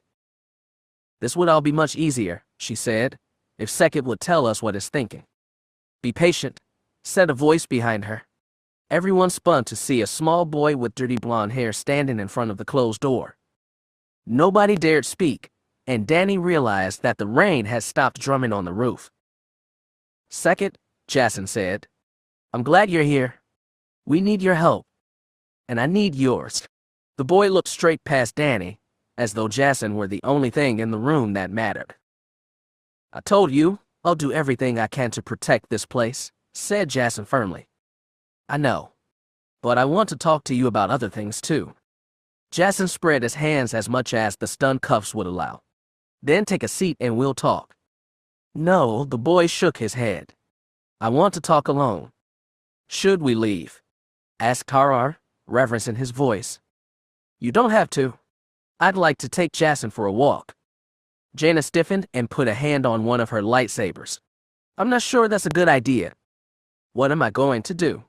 Jasen asked pointedly. "Where do you think I can run?" "I don't know. You're always full of surprises." "He may escape you, but he can't escape me," Sekit said. "Please, Jaina? Trust me if you can't trust your brother." Jaina stiffened, and her face twisted in a bitter scowl, but she relented. "Take him then. He's yours." "Thank you," Jasen said curtly. He unfolded his legs and rose to his feet. As he walked for the door, he passed Danny. Their eyes met, and for a moment the cruel determination left his eyes. "For what it's worth," he said, "it's good to see you. I'm glad you and Horror are okay." Just for a moment, she sensed his honest concern. It was enough to bring tears to her eyes. She looked away and closed them and listened to Jasen's footsteps as he went out the door, stepped through, and closed it tight behind him. She looked up. An ominous silence hung in the room, and no one would meet each other's eyes. "Oh, Jaina," Danny groaned. "I am so sorry." "Don't feel sorry for me," Jaina said. "Feel sorry for Mara and the other people he killed." "I feel sorry for him," Tahiri said softly, mostly to herself, sorry for the person he used to be. To that, no one dared object. The rain had barely stopped. The earth remained damp and slippery beneath his feet, and the rich scent of ozone still hung in the air. As Sekit led him into the forested hills surrounding the village, strong winds rustled the trees overhead, shedding sprays of water from borer leaves that tickled his face. The air was humid and comfortably warm, thick with all the forest smells of growth and decay. The sensations of the natural world were astonishing to Jasen, who had forgotten them a long time ago. Every droplet of water that splashed on his cheek felt a slightly different, and he tried to savor each touch. Every branch, twig, and leaf that scratched his skin or poked through the legs of his jumpsuit seemed precious. Of course, Sekit had not pulled him out of the Damudeck just so he could enjoy nature. "Are you taking me somewhere specific?" he asked the boy walking ahead of him. "We're just about there," Sekit said. Water did not seem to darken the boy's tunic or cling to his hair, and he left no footprints behind in the mud. Just a moment ago, Sekit had given itself form and become visible to horror, but now it seemed to have dropped that form and remained image only without Jasen sensing a thing. It was just another example of the living world's incredible power, and he felt humbled by it. They passed through a cluster of thick brush, which Jasen did his best to push aside with both hands still bound. He thought about asking Sekit to unshackle him as surely could if he wanted, but decided against it. It would only increase the distrust between himself and Jaina, which was already too high. After he cleared the brush, he saw the boy sitting on a large boulder and facing the lake spread out beyond. Jasen walked up to the boulder and looked out across the water. The surface was largely still, though occasional water drops sent ripples across a face that otherwise acted as a perfect mirror of the overcast, cloudy sky above. "Is this it?" he asked. The boy nodded but kept watching the water. Jasen looked around. He saw a few trees rustle in the distance, probably with the weight of birds or small mammals. Otherwise, the lake and the clearing were peaceful and still. He opened his mouth to speak, but Sekit said, "I killed a lot of people recently. I'm not sure how I feel about that." The words sounded so strange from the mouth of a young boy, but they were in fact those of something much older, stranger, and more powerful. He wanted to tell Sekit killing was never easy, but that was wrong. Toward the end of his life, Jasen had gotten very used to killing. He'd killed Lieutenant Tebet, one of his best officers, in front of his entire crew. He'd snapped the neck of Prince Isolder, a good man he'd admired and considered almost a father-in-law, with barely any thought. He could only imagine how much Tenno-Ka hated him for that, on top of everything else he'd done to her. So instead he said, "You did what you had to. It was justified." Was it? The boy looked at him. Those green eyes seemed so sensitive, so vulnerable, so human. "Because I think I may have to do it again." "You'll be protecting yourself and the people you love. There's no shame in that. I remember you told me something very different once. That was a long time ago. You were afraid I would fall to the dark. Light and dark are meaningless distinctions. You exist beyond them. You touch a more unifying version of the Force." The boy looked skeptical. "And you?" "I have done things traditionalists would consider part of the dark," he admitted. "And did it make you better?" "It made me stronger." "But did it make you better? Did it make you happier? Did it make you love deeper, feel more strongly? Did it bring you any closer to touching the unifying force?" "No," he admitted. "But I learned I never could. Not again. I accepted that. And I realized I had to do something else with the powers I had. I needed to use them to help the galaxy, instead of just myself. The Sith offered me a path I hadn't found anyplace else." "And so you turned yourself dark to save the galaxy and defeat your dark man?" "Yes. Exactly. I did it because only I could, no one else." "Is the galaxy saved? Did you defeat your dark man?" Sekit already knew the answer, and the boy's voice held soft condemnation. Jasen felt a spike of shame and looked away. "At least I tried," he said, and knew it was a weak excuse. The Jedi huddled in their temple and prayed while the galaxy fell apart, because the situation didn't fit their easy views on right and wrong. Someone had to save things. You saved nothing, Jaina Solo. Not even yourself. That was a different voice, soft, sly, feminine, and familiar. Jasen's heart pounded in his chest and he looked at the rock. The boy was gone. He looked out across the lake and saw it standing with three-toed feet resting on the motionless surface of the water. His feathered body rested on river-articulated legs and two teardrop-shaped eyes looked at him with deep curiosity. He saw it, and he felt her. The sensation made him stagger a step back. This was not another of Seket's projection standing on the water before him. It was Verger herself. He stared, and she stared back. He had no idea what to say. He'd wished he could speak with his mentor countless times since her death on Epic 9. During his transformation into Darth Ketis, he'd been half convinced she was talking to him, though they could just as well have been the mutterings of his own addled mind. Now she was in front of him and he was speechless.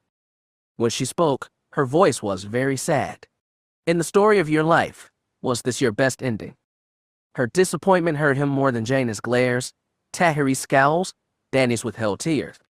I did what you taught me to do. I embraced my pain. I used my anger, all to save the galaxy. I was your gardener, cutting out the weeds so the flower could grow. What did I do wrong? Do you really need to ask that? She said.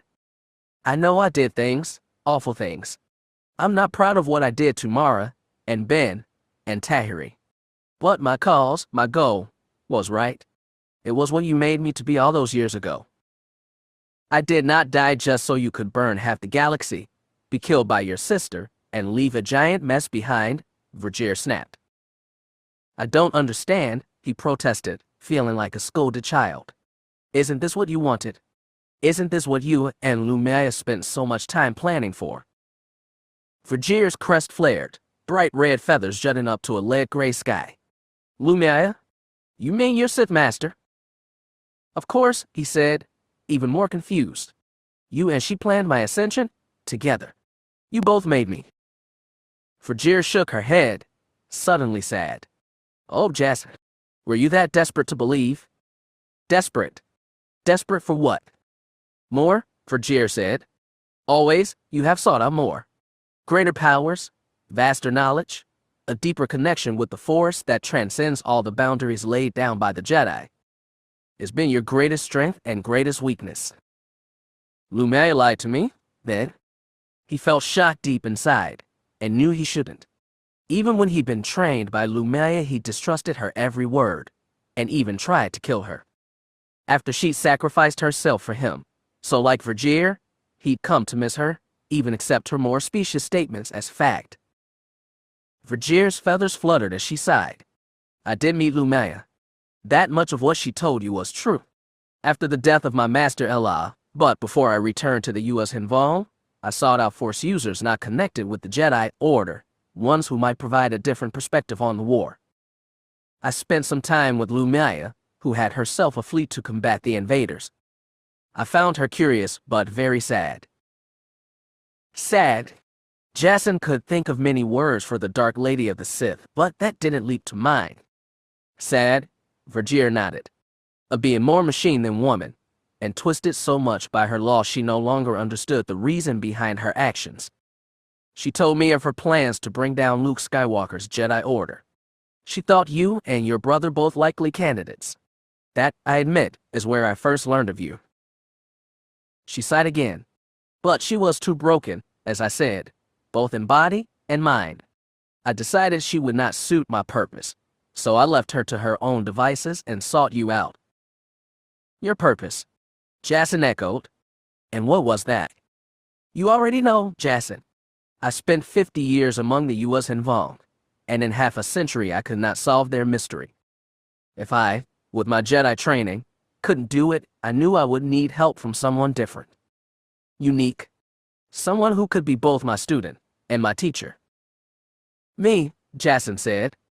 You, she nodded. Jasen stared at her, at the still lake water, at the billowing dark clouds overhead. It was true that, in claiming to be Verger's partner, Lumiere had laid the first stepping stone for Jasen's path toward Sithhood. Not only had it touched on his love for his dead mentor, but it had fed his desire to be part of something bigger, greater, more. But if experience had shown he could not trust Lumiaya, it had also shown he could not trust Verger. Everything I tell you is a lie, he repeated her maxim. And the truth, she said. Jasen felt like laughing and crying at once. Maybe Verger was lying now, and Lumiaya had spoken true. Maybe it was the other way around. Maybe both were lying. He felt lost in a swirl of possibilities, and he couldn't decide if any were more or less terrible than the next. One truth that stood out now, against everything Lumiaya and Verger had ever told him. In the story of his life, Darth Kidas was not the best ending. I tried to do what was right, he said weakly, falling back on his old refrain. It sounded sick, even to him. Everything I did was for the good of the galaxy, everything. Even killing Mara, torturing Ben, twisting Tahiri, all of it. She shook her head sadly. What happened to the curious young man, the one who wanted to learn every aspect of the Force? When did you become a fanatic? Maybe that was the most important question of all. Somewhere on his journey from a bright-eyed animal-loving Jedi apprentice on Yavin 4 to Darth Kidas, he'd lost the sense of wonder for life he'd once had. It wasn't Anakin's death that had done that, or Verger's teaching, or Lumiaya's. I know, he rasped, to himself as much as Verger's shadow. What? She asked. He swallowed. The air was wet but his throat was brittle and dry. When I saw him, the dark man that's coming. Verger's head canted. Describe him? You don't already know. Death did not grant you omniscience. Why should I have gotten it? Verger bristled. Tell me. I had a vision. Call it a vision. It wasn't the future. It was a metaphor of the future. I saw a man on a dark throne, surrounded by acolytes. He was human but he wore the armor of the Yuuzhan Vong. He had one red eye, like a Sith, and another blue one. And he had tattoos, black tattoos on what I could see of his face. Go on, Verger said urgently. I saw two people standing by his throne, one on either side. One was a man, an angry-looking man with curly blonde hair. I didn't feel anything from him, but when I saw the other one I knew I had to protect her. Her. It was Alana. My daughter. I didn't know it then. Alana didn't even exist. But I knew our fates were connected. I knew I had to protect her and it was probably going to get me killed. He blew out a long breath. He carried this secret with him for many years, and he felt like he was letting go of a great burden at last. He hadn't told it to Jaina or Tenoka or Luke, but to Verger he could say it. That was when I lost my wonder, he said. I knew I couldn't afford to be wide-eyed anymore.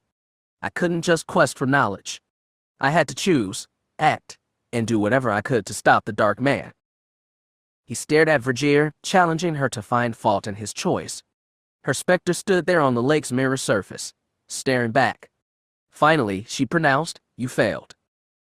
He opened his mouth to appeal but could not. He'd known it ever since his last talk with Luke in the Lake of Apparitions. Every good intention and terrible deed was rendered moot by that simple fact. Instead of rebuking him further, Verger said, I, too, am familiar with failure. And I have had to live with it, as it were, even in death. What do you mean? Jasen frowned. Before I found you, I found Lumiaya, Verger said, but do you think she was the first?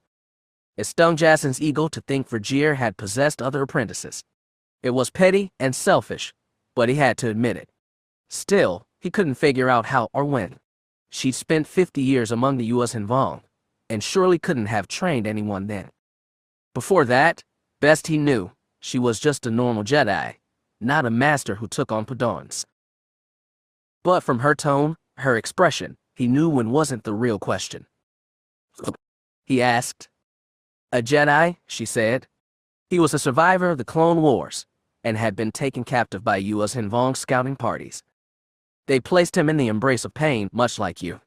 Only where you learn to move beyond pain, he lost himself in it. He was not a young man like you, but a Jedi master who had great experience with anger and loss.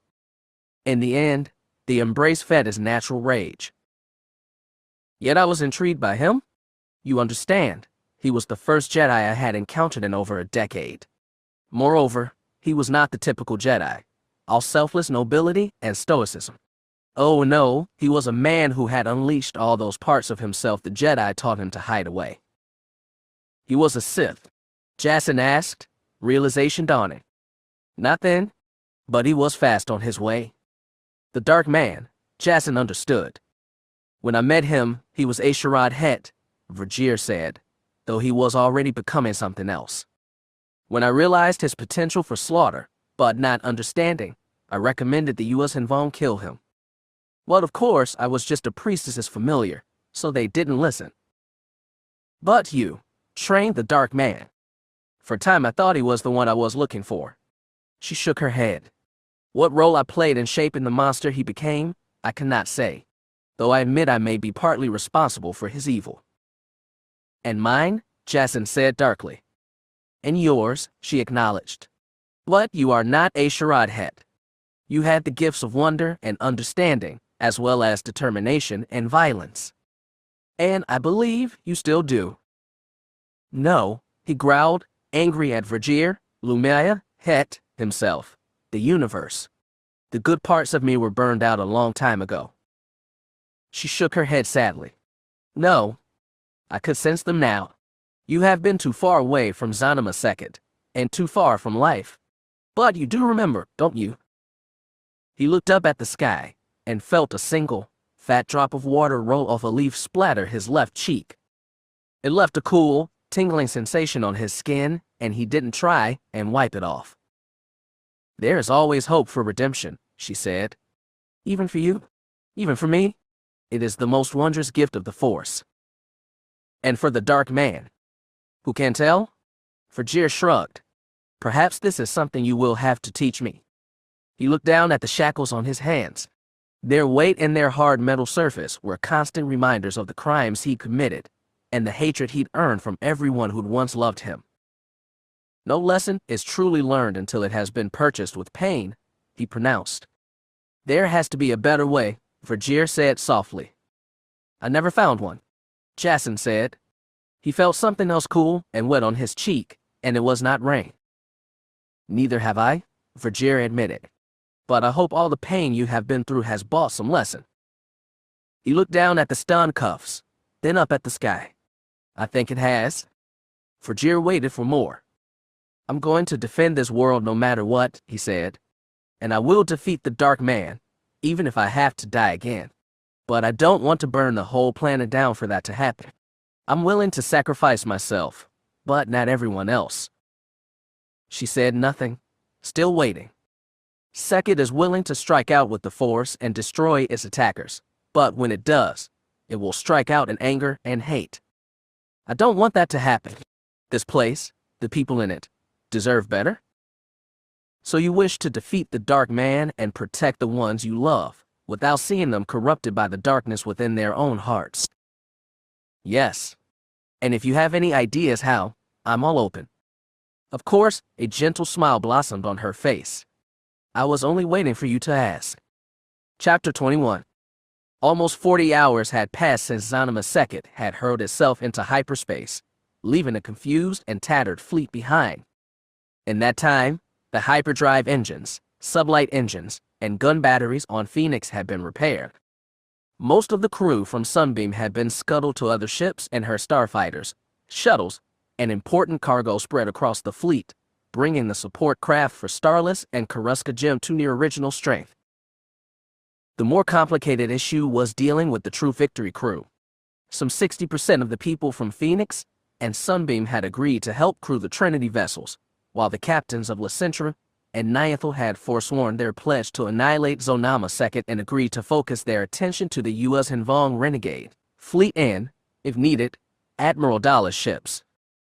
The people from Sunbeam were enough to bring Phoenix back up to full strength. Those officers who refused to comply were kept locked in crew quarters, under armed Chiss and Alliance Guard. The remaining Chiss personnel and equipment had been relocated to Coruscant Gem and Vindicator under the joint command of Weinsa Fell and those ships' respective captains. It was a strange arrangement, but thus far it has proceeded without incident. And, most amazingly of all, Sayal and Tilly's had gotten some sleep in. 6 hours wasn't as much as she would have liked, but it was far better than being wired on stems. So, after a decent sleep, shower, and mildly filling breakfast, she put her captain's uniform on and reported to her scheduling briefing with Jagged fell. She reported on the repairs to the long-range comm antenna and confirmed that they had not received any beacon signal from Zanima II. Fell, meanwhile, gave her a more detailed briefing on events in the fleet. Creffy's old admiral rank had been resurrected, and he'd been placed on the bridge of Phoenix, where he was currently meeting with the Ref's secondary command staff and attempting to build a bridge of trust between the mixed Trinity and True Victory crews. Weinsefeld had assembled a 2/3 strength wing of clawcraft flying out of Vindicator, while Verendis shuffled 2 squadrons of his ties to Karuska Jim to make room. Jim, meanwhile, had a belly full of fighters and was ready to fight when called on. The only thing missing was a signal from Zanima II. Fell tried to keep the emotion from his face when he said so, but Sayal knew a thing about hiding your feelings behind a layer of professional detachment. He was easy to see through, but she didn't call him on it. After the briefing, she stepped out of the chamber and made her way toward the bridge. It was a short walk, and she wasn't expecting any surprises, but when she got close to the entry blast doors, a silver and pink flash popped out of the side corridor and stopped her in her tracks. Myri. Sayal jumped back a step. What are you doing here? Well, that's a great way to greet your little sister. Myri, leaning forward intently, seemed to hover over her older but shorter sister. Sayal glanced over her shoulder to make sure nobody was watching. Is there something you need? I'm supposed to be on duty. Just a little something, Mary said. I was wondering if you could talk to our cousin Commander Fell on my behalf. Well, not my behalf, but someone else's behalf. Someone I kind of owe a debt to. Sayal suddenly remembered what annoyed her about her sister. And whose behalf would this be one? Mary opened her mouth to say something, stopped, considered, and said, There's a crew member on Phoenix. Right now she's being held in her quarters, even though she wants out. I imagine everyone is a cell wants out. Sayal crossed her arms. Urefja primary command staff is still in lockdown. So is anybody else Fell, and Creffy thought might be a security risk. Yeah, Mary breathed. She's one of those. A security risk. And you're vouching for her? Pretty much. Yeah, Mary said. Her name is Miranda Fardreamer. She's a kid, probably still in her teens. She was an agent for True Victory and probably did some nasty stuff, which is why they're keeping her locked up. It sounds like they have a good reason. There's more to it than that. When they held me captive, I spent a lot of time talking to her. I got to know her. And you think she's a good person? Mary's mouth popped open, shut, then opened again. I think she deserves a second chance. Mary, do you think she could be security risk? No, I honestly don't. I think this girl needs to do something besides sit in her cell all day and hate the universe. So you want me to release a bitter, angry teenage girl to Admiral Creffy's care? I doubt he'd appreciate that. Mary sighed. This girl has problems. She's been through a lot, Sayal, stuff we can't even imagine. Her parents are dead. She has no friends or relatives. All she's got is a big bundle of hate inside. That's why she joined True Victory in the first place. But she has potential. She's smart, she's got skills, and she wants to do the right thing. Sayal still didn't feel like putting her name on the line in order to help out some dangerously unstable teenager. And it would be Sayal's name on the line, no doubt about it. Mary probably hadn't thought that part through, but Mary rarely did. Please, her sister pressed. She did good for me when I was captive. I want to do the same for her. And if I get Fell to release her, what will she do? She was working as a tactical and comm officer on Phoenix during the last fight. And let's be honest, we still need every willing body on deck, especially if we're going to have another fight. Sayal sighed reluctance. Mary was still giving her the pleading eyes she'd once used on their mother. I can't talk to Fell about it, Sayal relented. But I can't promise anything. Great. Mary grinned. By the way, this girl, Miranda, she also wants to meet Ben Skywalker whenever we hook up with Jaina Solo. Sayal sighed. What is she? A Jedi fangirl. I think she kind of hates him actually. Mary shrugged, as if to say, kids these days. But she stole his lightsaber the last time they met and she wants to give it back personally. She stole Ben Skywalker's lightsaber. Yep. Told you she had skills. Before Sayal could say anything else, Mary patted her on the shoulder and said, thanks. Gotta run, and disappeared down a side corridor. Sayal stared at the wall in front of her for a moment, then turned around and marched back toward Jagged Fell's briefing room. She still wasn't sure if she wanted to bring up the lightsaber. Miranda Fardreamer stood in the center of the room and wondered if she should say something. She did her best to stare dead ahead at the pale gray bulkhead in front of her. Maybe she should have shifted her gaze and met his eyes, but there was something intensely unnerving about the gold-flecked violet of Admiral Creffy's stare. Eventually, the old Bothan said, I gave your case a second review at the request of a fellow officer. I trust that officer's judgment, so I decided to look over your file. I have to admit it was interesting. Miranda shifted her gaze to the Bothan. She tried to focus on the white fur around his collar and not those piercing eyes. Frankly, I can see why you didn't pass the first round. You have no military training and have never held rank. You were recruited last minute to work the command deck as an assistant to an assistant tactical office. Your specialty, apparently, was running dangerous courier missions for Admiral Verger, including a recent one on Tatooine, where you shot a man, stole a Jedi's lightsaber, and had your own target stolen from under you. So in addition to having no skills that would help us in the battle ahead, you are also a killer and a foul-up. Creffy took a step closer and forced her to meet his eyes. Is there anything you want to say in your defense? Miranda swallowed. I just don't want to die in my bunk, sir. You won't be dying at all, if I have anything to do with it. Thank you, sir. I appreciate that, sir. She tried to focus her eyes on the white again. Sir, I never served in the Alliance Navy, but my parents did. My mother was killed at the First Battle of Fonder, just after I was born. My father died in the second. And you honored the memory of their service by joining a renegade fleet bent on genocide. He asked harshly. Fishing for sympathy clearly wouldn't work. Admiral, I wanted to do something meaningful. True victory presented me with an opportunity, so I took it. So that's what you want to do then. Make an impact before you die. Doesn't everyone? Sir, Jaina Solo made a great impact before he died. So did Darth Vader and Emperor Palpatine. Do you want to make that kind of impact? No, Admiral. I want to make things better. I want to be proud of what I've done. And you thought destroying an entire alien race would make you feel proud and ease the pain of your loss. Honestly, Admiral, I did. She expected another scolding, but instead the Bolton's tone softened a little. What changed? It was a good question, for which she didn't have an exact answer. There had been so singular turning point when she realized she was on the wrong path. Being tricked by a Jedi on Tatooine. Long talks with the captive Myri, Antilles. The dizzying carnage on Phoenix's bridge after Jaina Solo's attack. Mostly, though, it was that satisfied smile on Elska Laurel's face right before she died. It wasn't worth it, she said. I decided that it wasn't worth it. What wasn't worth what? Creffy pressed. All that effort, just to spread more death. It was wrong.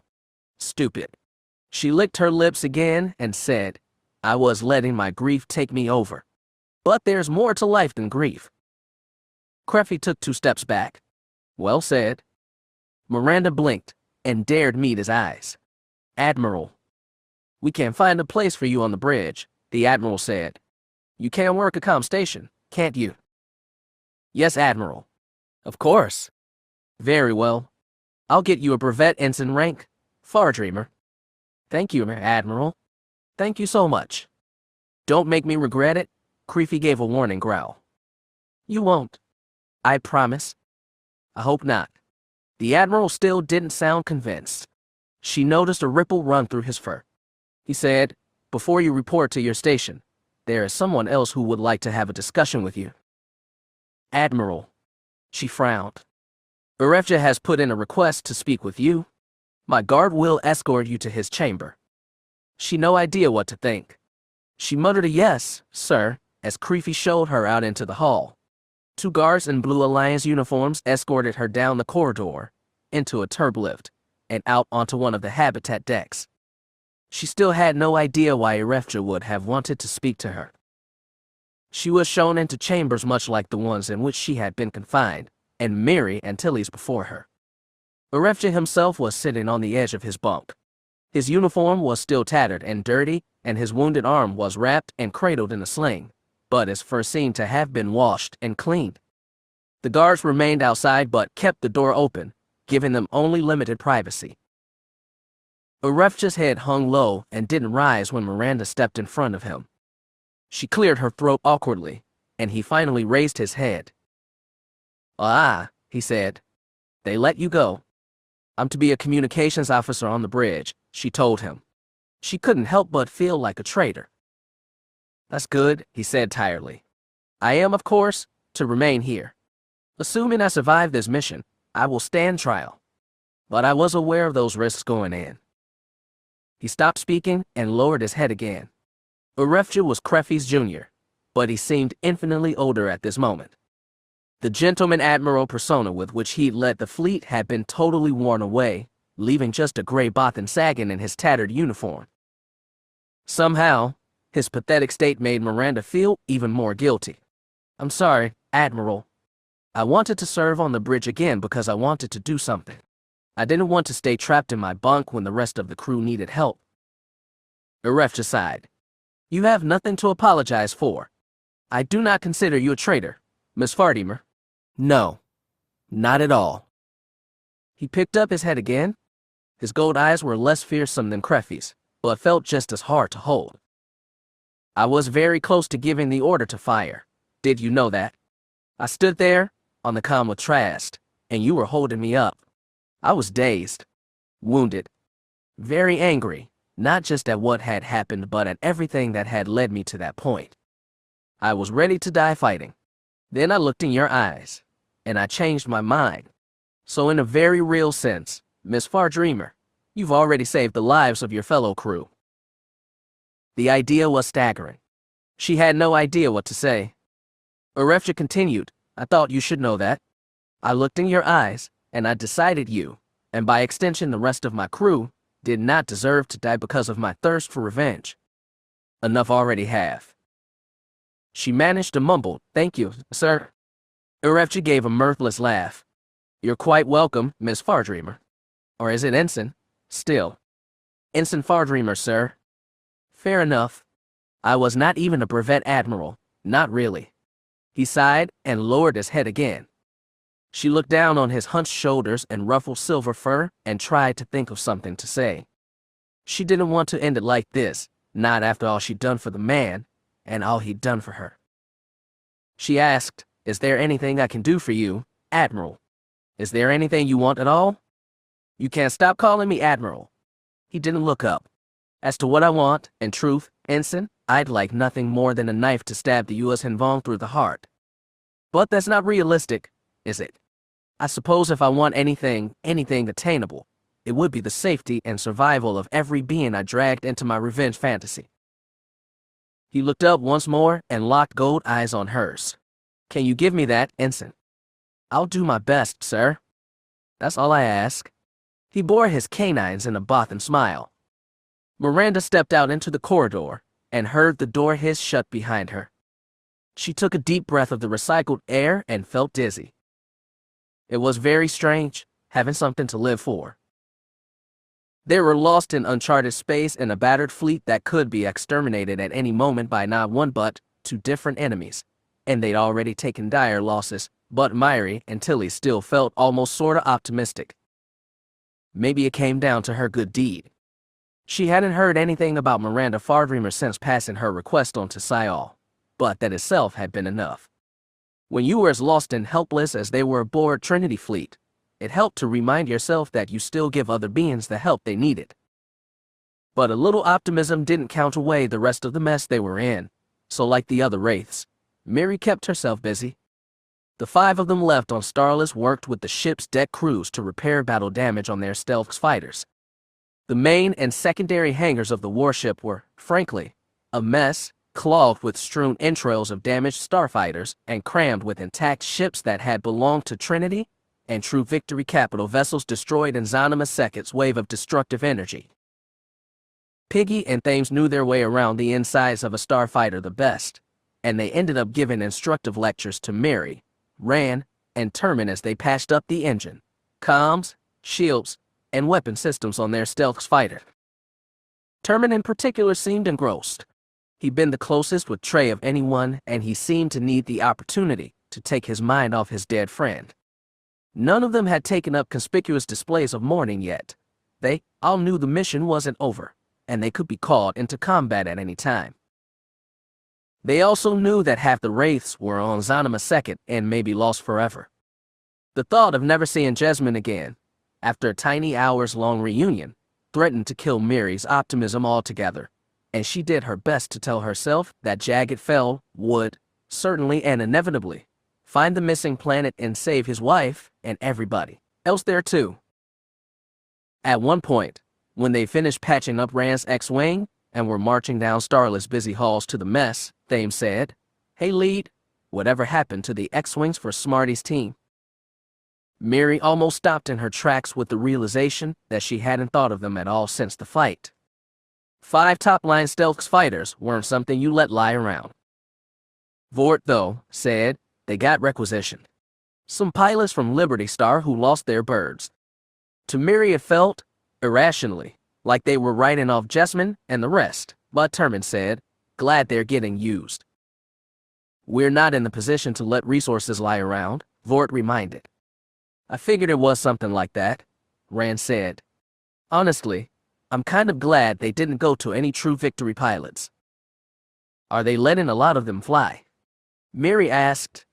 Starless hangars were mostly crammed with ships and pilots from lost Trinity fleet ships, which made it easy to ignore everything that must have been happening aboard Phoenix and the 2 True Victory Mon Cal ships.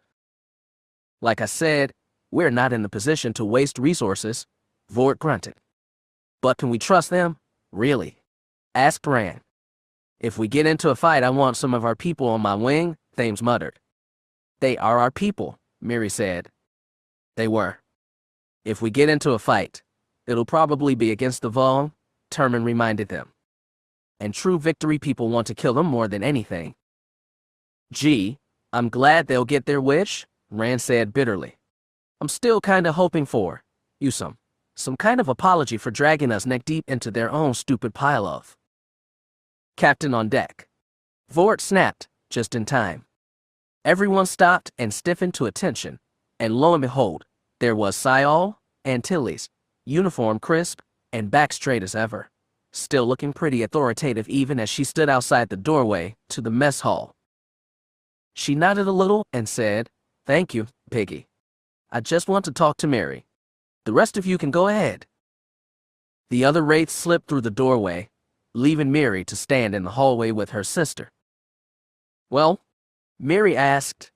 Her hands tightened to balls at her sides. She knew what this had to be about. Syol, as usual, wasn't letting her feelings show. I just got a message from Admiral Creffy. And he's reviewed Miranda Fardreamer's case. And he's decided to reinstate her brevet ensign rank and place her on the bridge. Oh, Miri felt dizzy for a second. Oh, thank the Force. Thank Admiral Creffy. I will. I mean, let him know how grateful I am. Yes, Syol said, but her tone said, I hope we don't regret this. I owed it to her, Miri insisted. Miranda gave me some help when I needed it. I don't know if she meant to, or if she realized she was doing it, but I just wanted to repay the favor. I'm glad I could. More than that, she owes some good deed to the memory of Elscoloro. She hadn't told Syol, or anybody else, about what had happened between her and Phoenix's late captain. She didn't know where to begin.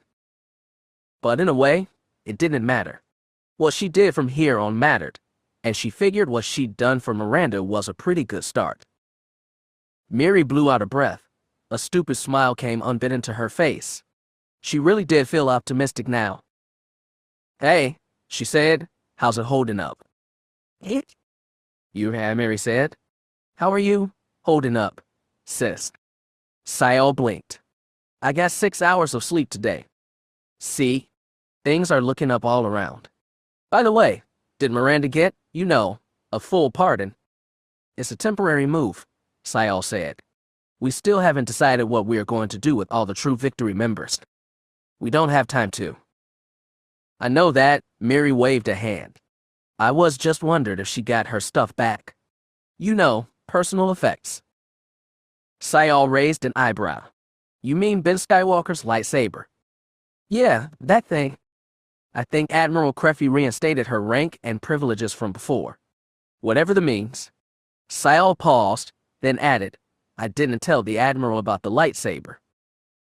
"Probably a good idea," Miri said. "Best if it's a surprise." Sayal got a look that said she didn't want any more surprises of any kind, ever, especially not from her sister. Miri glanced through the doorway and saw the other wraiths set in trays at one of the tables. She turned back to Sayal and said, "Well, looks like I got a bug out. Thanks for everything. Really." Before Sayal could respond, Miri leaned in and gave her big sister a quick kiss on the forehead, then ducked into the mess hall. She didn't turn around, didn't try to catch a glimpse of whatever expression was on Sayal's face. Just imagining it was good enough. Chapter 22. Jasen had just left the lake and started back toward the village when another storm came in. The rolling thunderclaps had been warning to wrap up his conversation with Verger's spirit, but he didn't finish it soon enough to avoid the downpour. When the rain came, it came fast and hard, and it quickly turned the already damp topsoil to dark muck that tried to suck in Jasen's boots with every step. To escape the rain, he had to climb up onto the hard root of one borer tree, awkwardly keeping balance while both hands remained bound, while the earth beneath liquefied and churned before his eyes. Against the pounding of the rain and the rasp, the good, painful rasp of his own breathing, Jasen heard another noise. At first he thought it was the scream of an animal, then he recognized the cry of a person. He reached out with the force and felt panic, fear. Two people, both panicking, both afraid. He knew what that meant, but to be sure, he reached within himself and found the dark hole in himself where Verger had once dug a Yuuzhan Vong seed implant whose nerves had grasped out and intertwined with his own. He found his Vong sense, like the force but not, that let him tell the presence of some Yuuzhan Vong warriors, a half-dozen perhaps, almost certainly on the attack. He remembered what Tahiri had told him as she flew him to the village, that the Sith woman who'd taken Ben had come with the squadron of Yuuzhan Vong warriors from the renegade fleet who had attacked the pharaohs and offworlders in the village. Some had been captured, but more had fled into the forest. He heard something else, something lower and deeper. It took him a moment to put aside the rattle of rainfall and recognize the familiar hum and whir of a moving lightsaber. He could have stayed there, safe and halfway sheltered from the storm, but he heard the crackle of a lightsaber digging into Yorick coral, and another scream. Whether he'd been Jasen or Ketis or something else, he never just sat around and done nothing. He used the force to hurry his sprint through the forest. He made his running bounds as long as possible, lifted his feet back up the moment they hit the surface of the liquefying mud. He found them in less than a minute, two blonde women, calves halfway buried in mud, surrounded by 6 Yuuzhan Vong warriors. As he landed on the gnarled crest of a jutting tree root, he saw one warrior lunge forward and slam his amphistaff against Tahiri's lightsaber. As she tried to push back, another one swiped forward at Danny. Danny Kui had never been a fighter of any kind. She barely dodged the blow, but she had nothing to defend herself with, and her feet were stuck in the mud. Another warrior leaped forward, roughly grabbed a fistful of gold hair, and threw her into the muck. As Tahiri tried to hold off 2 warriors at once, the others crowded around Danny, amphistaffs raised. With a shout and a push from the force, Jasen leaped into the air. He cut like an arrow through the rain, and slammed boots first into the back of the U.S. Vong closest to Danny. The warrior splashed into the mud. Jasen reached out, grabbed another warrior by the wrist, planted one boot against his chest, and pulled hard enough to pop both arms out of their shoulder joints. He ducked low just in time to avoid another swipe. Danny tried to rise, but he used the force to shove her back down in the mud. It was the safest place to be. He came back up in front of the warrior with two useless arms dangling from his sides, and snapped up a high kick that took him in the chin and sent him tumbling to the ground. He glanced sideways at Tahiri.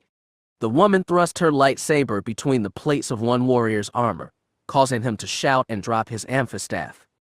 Tahiri caught it in mid-tumble, and the creature naturally, effortlessly, coiled its lower half around her forearm while its upper body snapped straight just in time to block an attack from another warrior.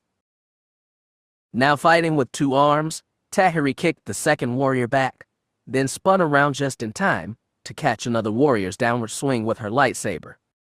She cracked her amphistaff in a non-lethal strike at her enemy's head and dropped him unconscious in the mud. This was not the weak, pliable, desperate Tahiri Jasen remembered. She spun and saw him. Their eyes met. He knew that they'd come looking for him only to get caught, first by rain, and then by renegade warriors, and that they'd never expected him to come to their rescue. Tahiri's eyes dropped to the binds that clasped both his wrists together. Jasen's eyes fell to the lightsaber in her hand, sizzling under steady rainfall. He felt it all in the force, the indecision, the shock, the distrust and bitterness, the urge to let him fight and die pitifully against these random warriors because it was all he deserved and they both knew it. To all of that, Jasen had only one response, and he sent it loud and clear through the force, "Trust me." She lashed out. The vertical blur of lightsaber cut the tether that bound his wrists together. The moment she completed her swipe, her hand snapped back up and the silver cylinder spun through the air and slapped into Jasen's rain-wet palm. All of it hesitation, choice, action had taken less than a second. Tahiri spun to face her second attacker and began parrying his amphistaff blows. Jasen raised Tahiri's lightsaber and spun around just in time to parry another warrior's thrust. A lifetime of lightsaber training came back to him instantly. He pushed the enemy's staff aside, lunged in, and slid his saber through the gap between the warrior's thigh armor and kneecap. The U.S. Vong let out a scream and fell into the mud. Another one came at him. Jasen sidestepped the thrust of an amphistaff and brought up a foot to kick the U.S. Vong in the side. His boot tip missed the soft spot between the warrior's armor and cracked hard against a Vontan plate. Pain shot through Jasen's foot and he stumbled back through the mud. The warrior jumped forward. Jasen caught the fanged mouth of his amphistaff with his lightsaber blade and tried to thrust the burning energy into the creature's vulnerable mouth.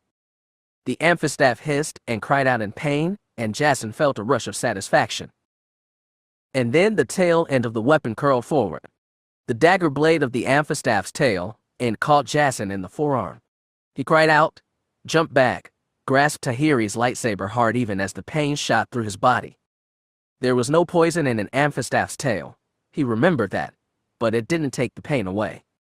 He looked down to see fresh blood staining the arm of his rain-soaked jumpsuit. Blood. Blood of a living, breathing man. Jasen savored the sight of it, just as he savored the pain and the anger that came with it. Feeling more alive than ever since his resurrection, he lunged forward again. The warrior's amphistaff was injured, dying, going limp in his hands. The warrior tossed it aside and drew a short-bladed kalfi. To go after a man with a long blade like that was suicide, but these were true honor warriors, so warped, so convinced of the holy righteousness of their glorious cause that they would sacrifice anything to achieve their ultimate goal, even themselves. So like Darth Ketis, he realized in a flash. Then the warrior was on him. The mud tried to suck his feet down, but he called on the force, pulled his boots free, and barely dodged the thrust. The U.S. Vong swiped out with his kalfi arm, aiming for Jasen's neck. Jasen brought up his lightsaber. The blue blade scraped and crackled against the warrior's armored forearm.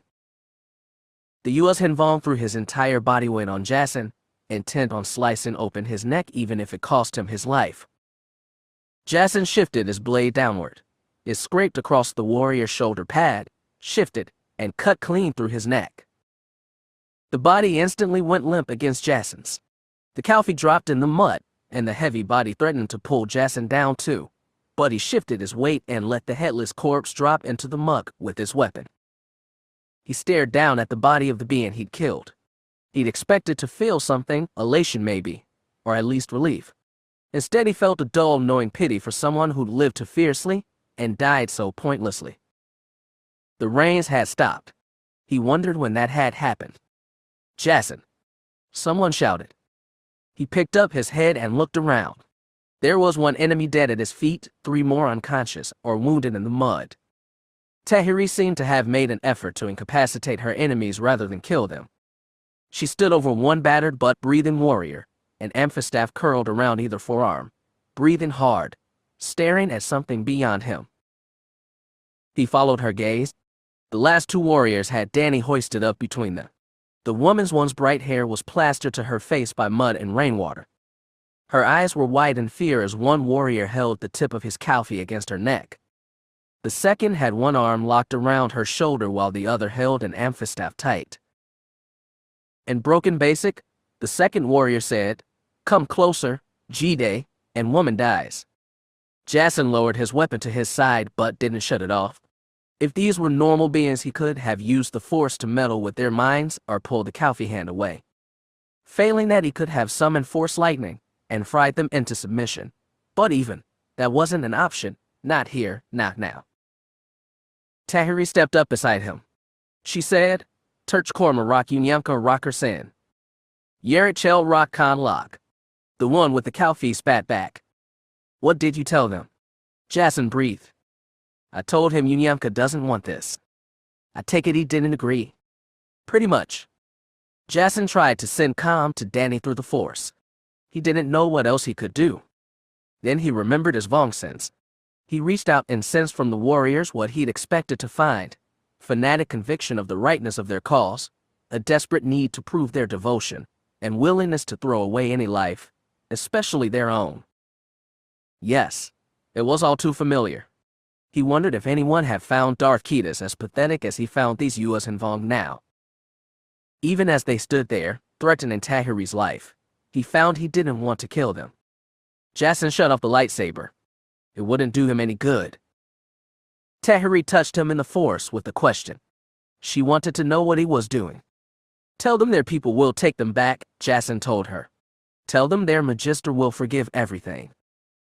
"Relying Kaut Mex Vorn Lachak," Tahiri said. "Yo Kormit Sek Torturakzan."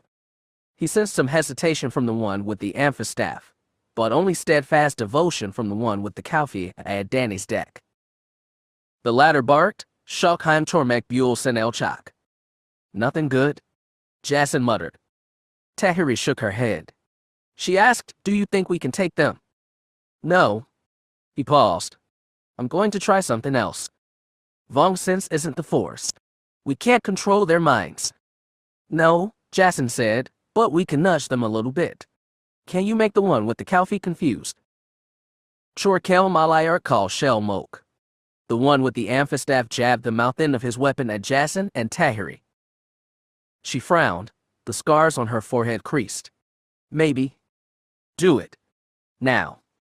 He could feel Tahiri slip into the part of herself that was still Yua's Vong, felt her try, and reach out and at least blur the concentration of the one with the Calfee.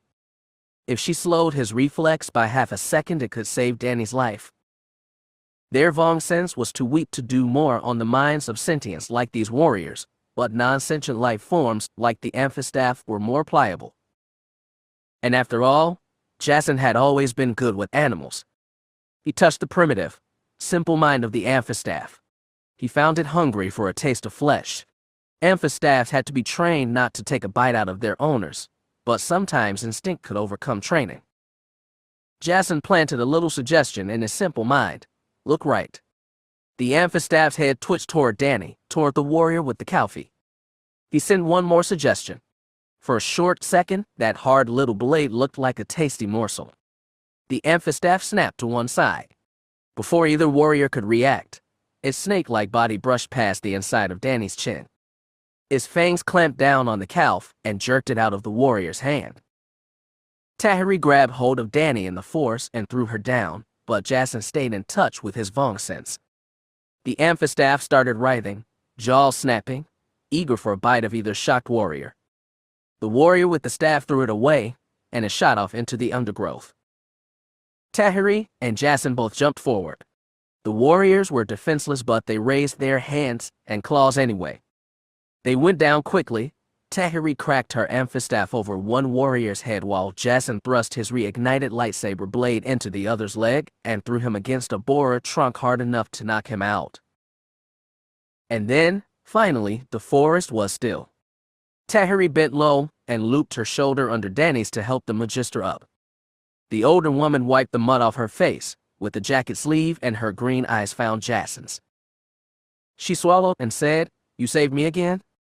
His mind flashed back to the ice caves of Helska 4, 20 years and another life ago. "I just wanted to help," he said. In the end, it had been that simple.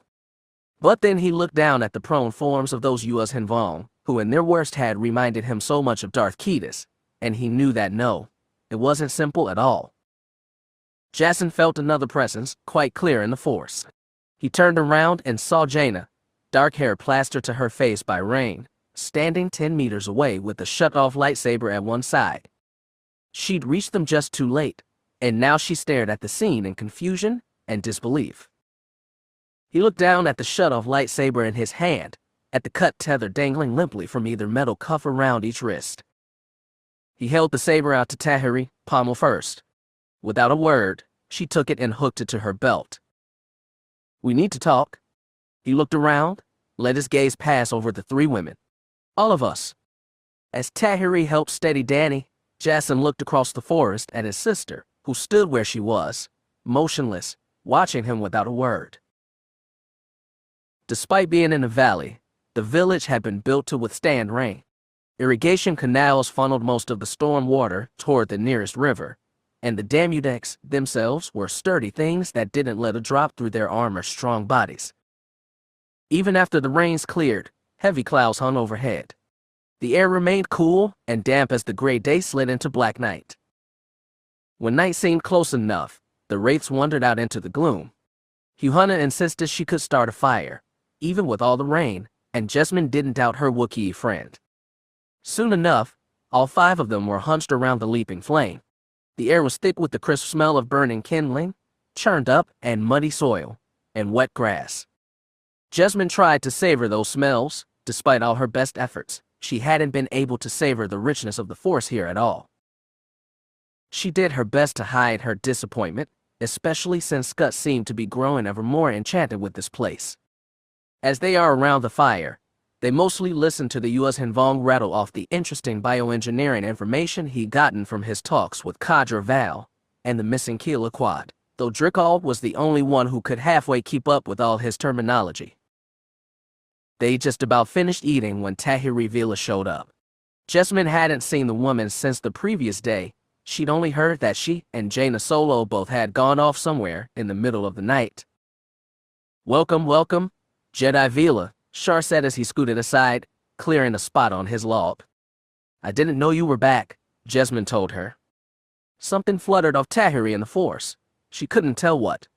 The other woman sat down next to Shar and leaned close to the fire. Her face looked clean and smooth, her hair damp, as though she'd just thoroughly washed. "Do you want any food?"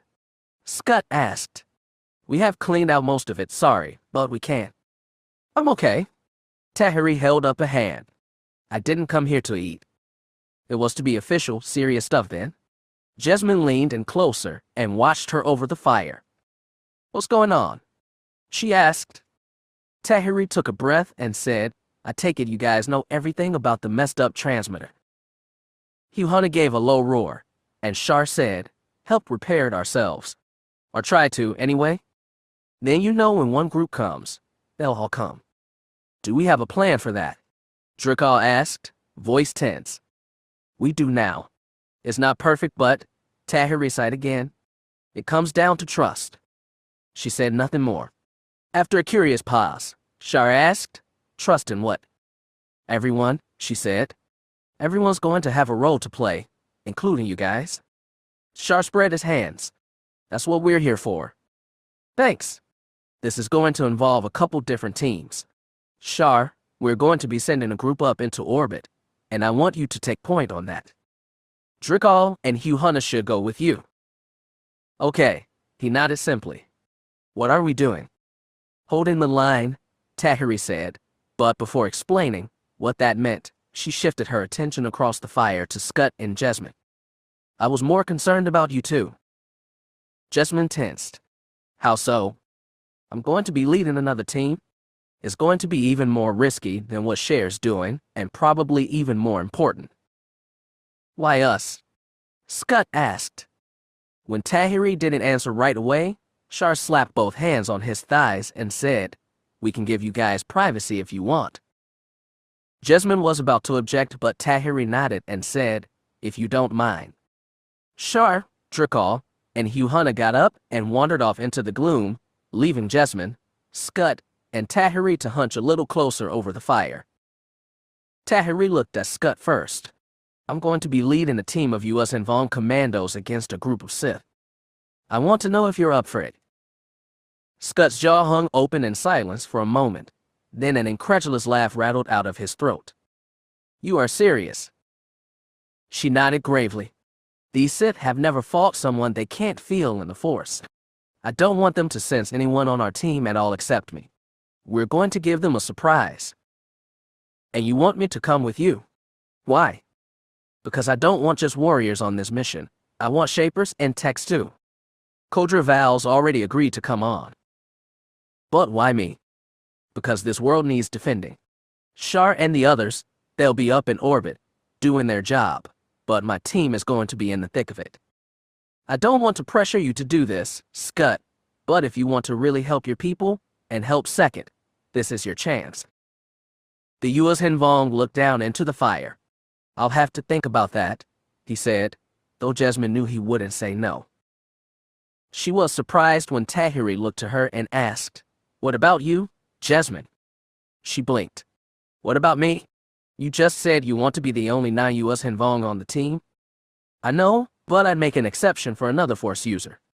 I'm not a Jedi, though. Sure, I can throw stuff with my mind and wave a lightsaber around pretty good, but even then I got my butt handed to me once already. She rapped her knuckles against the cast still on her leg. Besides, I don't even know what shape I'll be in tomorrow. Drickall says I should be good enough to hobble around without crutches after a good sleep, but... I understand. I just wanted to make an offer. Jasmine sighed. Honestly, this place, I don't know what I was expecting when I came here exactly, but I don't think I got it. It hurt a little to admit it aloud.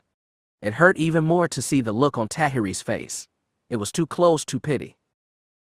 I'm okay though, Jasmine shrugged. I mean, I already pretty much knew I'd never make Jedi material. I guess I just needed to be sure. It was a hard thing to make light of, especially when Tahiri could probably feel all that disappointment bleeding off of her in the Force. Looking down at her hands, Jasmine said, I just want to be useful for something, that's all. You can still be useful if you go up there with Shar, Tahiri said. Yeah, I know. She exhaled and asked, what about Jaina Solo? I mean, if you need an extra Force user to fight some Sith, I can't think of anyone better. Jaina's going to be doing something even more important. Oh, with Ben Skywalker. There was a long pause. Tahiri was staring into firelight that danced in her green eyes. Maybe, she said at last. Oh, so you didn't find him? I kind of assumed that's what you were up to today. Tahiri shook her head. That was something else. Abruptly, the other woman seemed to cram her feelings up inside her. Jasmine couldn't get anything off her in the Force. Pushing off her seat, Tahiri said, the operation starts tomorrow. You two should get a good night's sleep. She didn't have to say it might be their last. Jasmine waved her goodbye and watched her golden head darken and disappear into the night. She glanced beside her at Scud. His eyes were narrowed in thought as he watched the fire. You're going to go with her, aren't you? She asked. I can't just walk away. He stopped, looked at her. I'm sorry. I didn't mean. I know, don't worry. The Yuuzhan Vong, they're your people. You belong with them? Scott's eyes went a little wide, like he was surprised by that realization. He nodded. And me? She breathed out. She didn't know where she belonged, but maybe it didn't matter. Maybe the only thing that mattered in the end was the choices she made, the actions she took. Well, she said, we'll find out tomorrow. She rose from the log, looked down at Scott, and said, I think I'll try to get some sleep. He nodded but said nothing. As she left him at the fire, she had a feeling he'd be staring into the light for a long time yet. When night fell over the village, Jasen did not want to sleep. A part of him was simply afraid. He did not want to lie down in darkness and close his eyes because a small part of him, against all evidence and logic, thought the past day of life might have been an especially strange dream conjured up by his consciousness as it floated in the timeless void, death. He was equally afraid that if he relaxed his awareness and drifted off into the oblivion of sleep, his soul might become unhooked from his body and drift back into death's nothing. The others were afraid of night for other reasons. Though they hadn't put stun cuffs back on his wrists, and though he professed time and again that he would not try to escape or flee, none of them trusted him. Even as he'd explained Verger's idea of how to defend Zanima II, he'd seen the distrust on everyone's faces. It was different for each of them. Tahiri watched him behind a mask of lingering but well-earned resentment. Danny looked like she was watching a stranger. As for Harar, the priest kept his emotions guarded, and even through his Vong sense, Jasen picked up nothing from him save a cool, curious skepticism. And then there was his sister. Her face, her eyes, her signature in the Force all said the same thing. Her brother had already hurt her once, and she would never trust him again, no matter what he said or did. He was surprised by how much that hurt, but if there was one thing Jasen knew how to deal with, it was pain. Still, their suspicion lingered. They came to the decision that he would be watched all night long. With 4 of them, it was easy to work shifts. They put Jasen on a bed in a small room in the Demudeck next to the Magisters. They gave him an oil lamp for illumination and a plate full of breads and oils to sate his stomach. It was bland food, but it felt extraordinary in his mouth. When they were done, he extinguished the lamp and lay face up while Tahiri sat in the corner, watching without a word. He closed his eyes but didn't try to sleep. His fear of the night was almost childish, but there was nothing he could do to shirk it. As he lay in the dark, his mind began to wander. His body, surprisingly exhausted, felt like it was sinking into the soft bedspread. Images came in the dark, painted on the blackness of his eyelids. He did not know if they were Force visions, memories, or fantasies of an unsettled mind. He saw the dark man on his throne, dressed in Yuuzhan Vong armor, with grown-up Alana standing proudly on one side while the blonde-haired man scowled angrily on the other.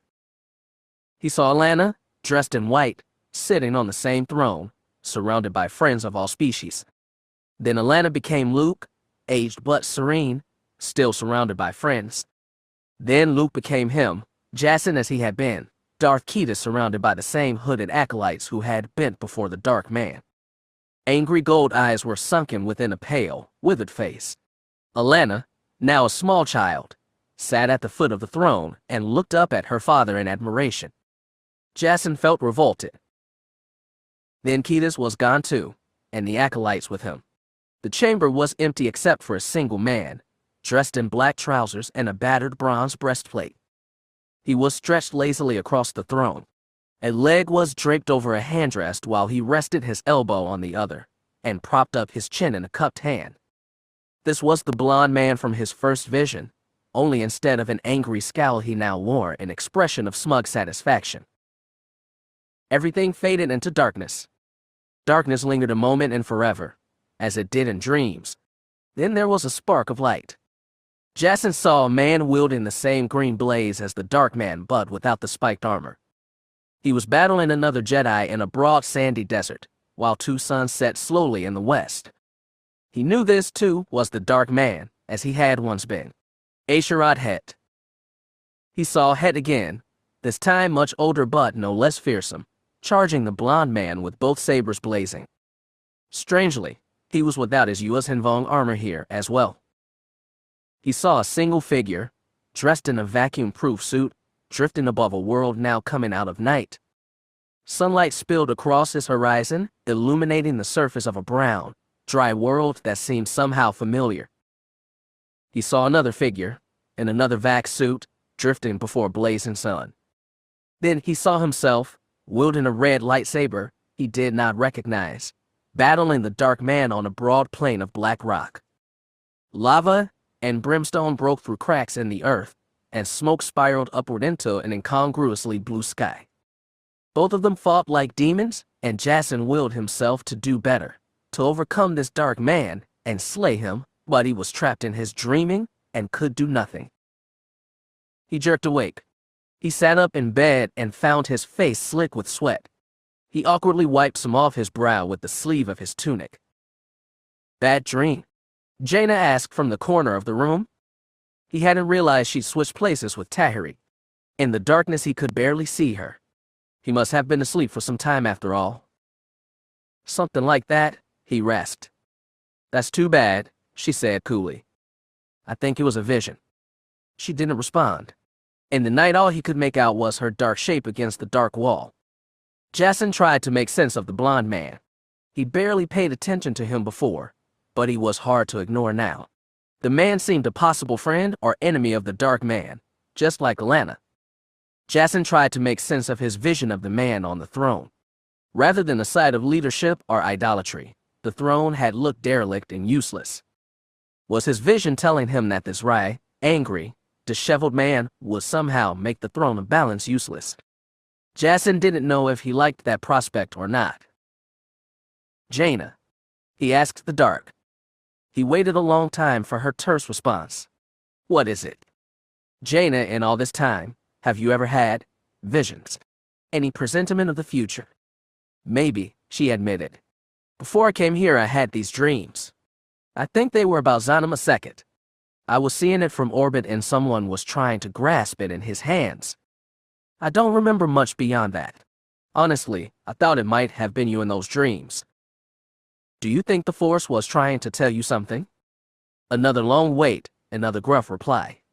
"I'm a sword, Jasen. My job is to fight and kill.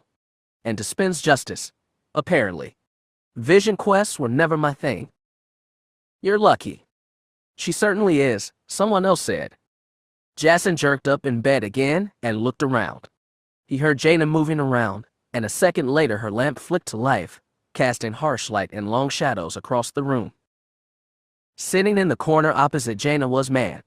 He wore black robes in the style of the Jedi, and long, tousled brown hair fell in front of his bent head, obscuring his face.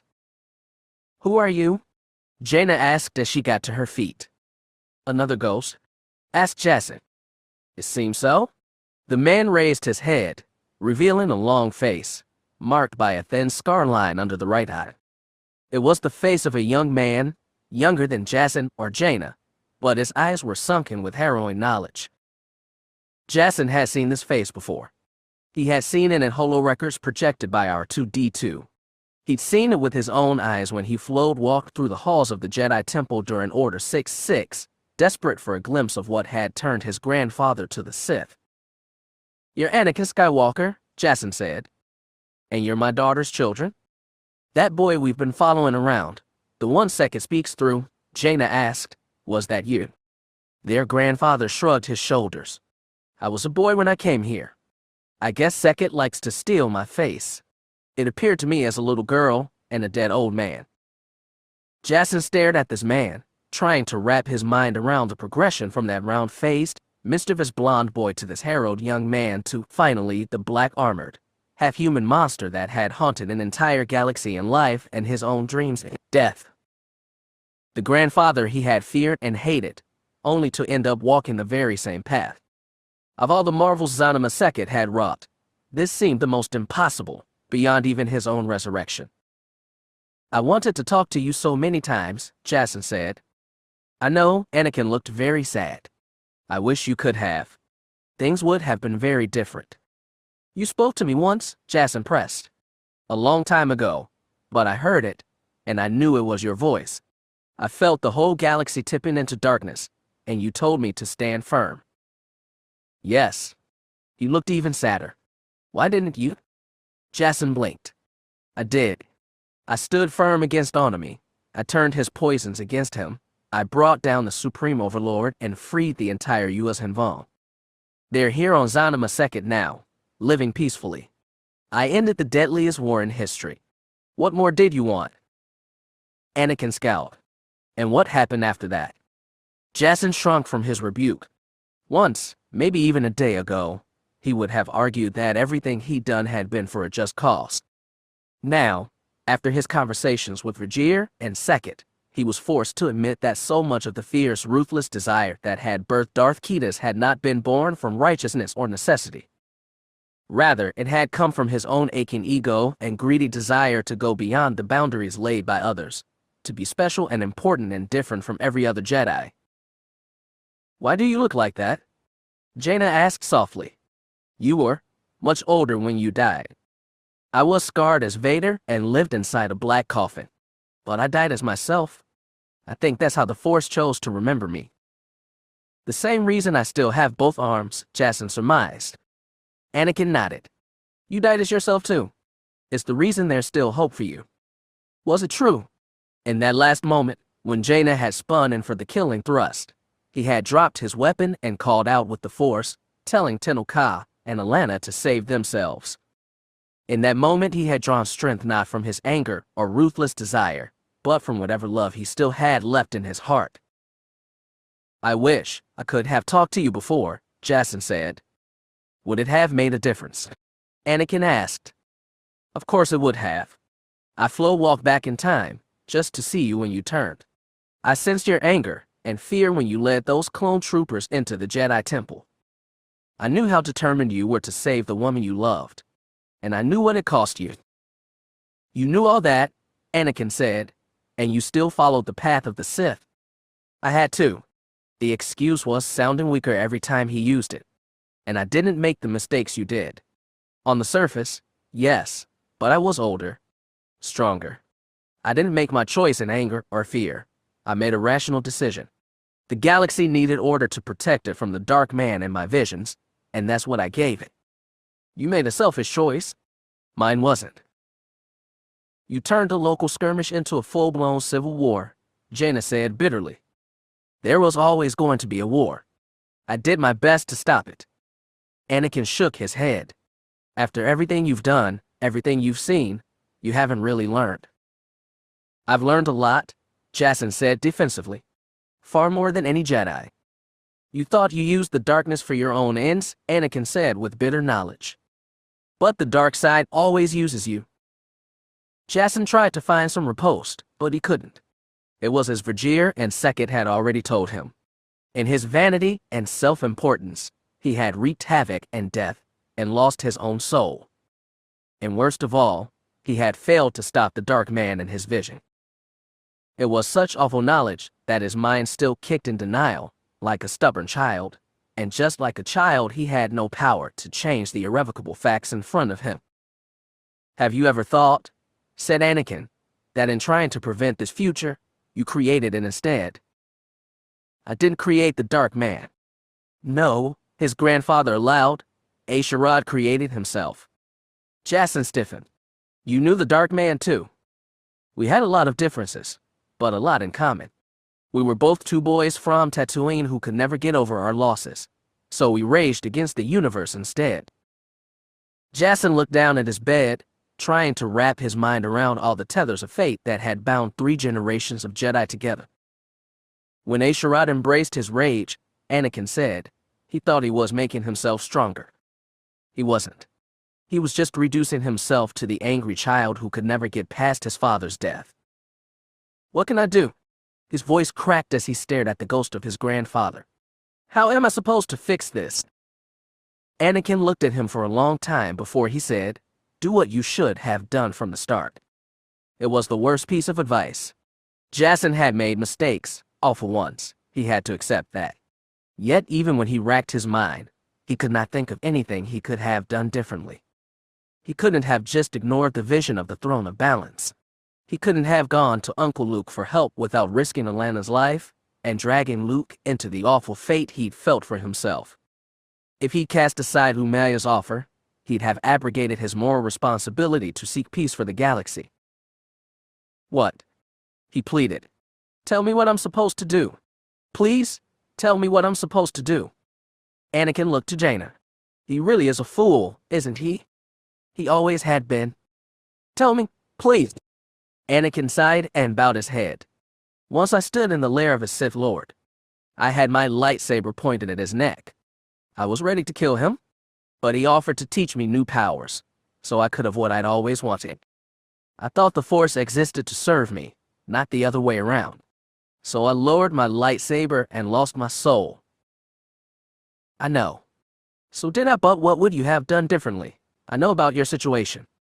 The Jedi Council insulted you, distrusted you. They tried to deny responsibility for your training. They were fools. You could never have gone to them for help. I didn't have to trust them. Anakin held Jasen's eyes. All I needed was to trust my brother. Brother. Jasen scowled. You didn't have a brother. Kenobi, Jaina said softly, sadly, like she'd been touched with some deep hidden knowledge. I had his open hand in front of me, Anakin said. And instead I chose a Sith Lord over him. He laughed a dry, bitter laugh. I deserve everything I got after that. Jasen looked away from his grandfather. His gaze met Jaina's and held. Neither flinched, not this time. Even in the dim lamplight he could see the sadness, the regret, the resentment, even the compassion in her dark eyes. You're never as alone as you think you are, said Anakin Skywalker. You're never as special either. I learned both those things too late. And so did you. Jaina only looked away when the tears welled in her eyes. She wiped them clean with the sleeve of her jacket. Her body shook with restrained sobs. Stand firm, their grandfather said. Together. Jasen looked over, only to find an empty corner of the room. Jaina, he said, Jaina. I have to go. She spun for the door. Jaina, wait. She opened the door, slipped though, and slammed it shut. Jasen sat in silence for a long time, staring at the shadows on the wall. She didn't come back to see him, but he hadn't been expecting her to. Jasen sat for a long time, legs against his chest and chin on his knees. He closed his eyes and saw dim red through his eyelids. He waited for more visions to appear, but nothing came. Everything was still, everything was silent, and he felt very alone. It was almost like being dead again. I have good news, a voice said. Jasen opened his eyes and saw the boy with dirty blonde hair sitting right where Anakin Skywalker's ghost had been. You, Jasen said simply. Was that helpful? His grandfather's boyish voice was so innocent. Is there anyone else you want to bring back from the dead? Anyone else to tell me all the ways I'm messed up? I think you already know them all. The boy was suddenly severe. You've just been too scared to admit them. All right, fine. Jasen tried to throw his hands back, only for them to catch on their shackles. I'm a liar, a killer, and an all-around failure. Total Slimo Supreme. Are you happy now? Are you? No. I'm not happy at all. Then neither am I. Silence lingered between them. Finally, Jasen asked, what now? What do you have to tell me? 2 things, actually. Good news. Maybe. What news? Jasen snarled. He was sick of being toyed with. Darth Ketis had prided himself on being master of all, but Jaina Solo suddenly felt like he'd been toyed with him his whole life by the Jedi, the U.S. Hinvong, Lumaya, Verger, Zana Maseket, even this Asherad het who had haunted his dreams. His yearning for greatness seemed to have made him the galaxy's sucker. The boy held up a finger. 1, it looks like they've got the communication system online. They should be ready to fire the beacon within a few hours. Great, Jasen said. That means every ship in the unknown regions is going to zero in on our location. Pretty much, the boy nodded and held up a second finger. Do you want to know what else? Tell me. I think I found your cousin. Ben. Jasen had hardly thought of Ben. He'd been trying not to. He already had to look at Tahiri and Jaina all the time and have all the pain he'd given them reflected back. He'd arguably hurt Ben most of anyone, which was no small feat. But there was still some pain he had to embrace. Is he on your surface somewhere? One of my islands, in the Western Ocean, Sekit nodded. They're my newest land masses, and I've had a hard time keeping track of everything there. But can you guide me? Can you show me exactly where he is? Not yet, but I'm narrowing it down. The boy leaned forward intently. You need to go rescue him, Jasen. You and Jaina, together. The image of Anakin Skywalker echoed what the dead man's own ghost has just said. Working with Jaina seemed to be another pain he'd have to embrace. There was no use complaining, so he said, Okay, let us know when you're ready, and we'll go after him. There is a Sith with him, Sekit said. And I think more coming for him. You mean the Dark Man? The boy nodded gravely. That took Jasen by surprise. All this time he'd been assuming that when the Sith Lord descended to Zanima Sekit, he would be coming for Jasen himself. Apparently that was another vanity he needed to cure himself of. Why Ben? He pressed. What reason, specifically? The boy gave a mock sigh. The Force only tells me so much, Jasen. I know. Sometimes I wish it had a neck so I could strangle it. The boy laughed. It sounded surprisingly authentic. Jasen's thoughts kept moving. He had been focused on protecting Alana all this time, since before she was even conceived.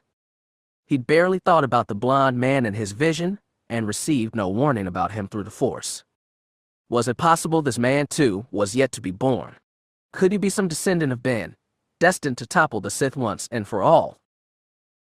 As Sekit had said, the Force only told so much. But it was the best idea Jasen had to go on right now. He stretched out his legs and tipped them over the edge of the bed.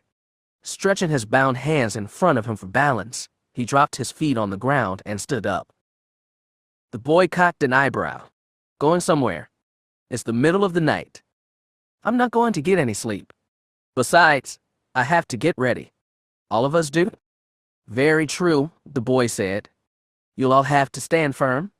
Together. Chapter 23. The day she graduated from the Imperial Naval Academy, Philior had donned her crisp new olive gray uniform, stood in line with a bunch of human cadets, and recited the Pledge of Allegiance to the Empire that all new officers had drilled into them by heart. It was a pledge as old as the Empire itself, though much of the wording had been worked and reworked over the years. In its original version, every new officer promises to uphold the will of the Emperor. After the Emperor's death, those lines had been hastily changed to mention the leaders of the Galactic Empire. As that empire had started fracturing, those lines were changed again. Instead of swearing allegiance to specific people, new officers promised to defend values such as law, order, and the undeniable unity of the Galactic Empire, which at that point had become, to everyone outside, a remnant. When Philior had made the pledge, she had recited new lines purportedly written by Grand Admiral Pelion himself.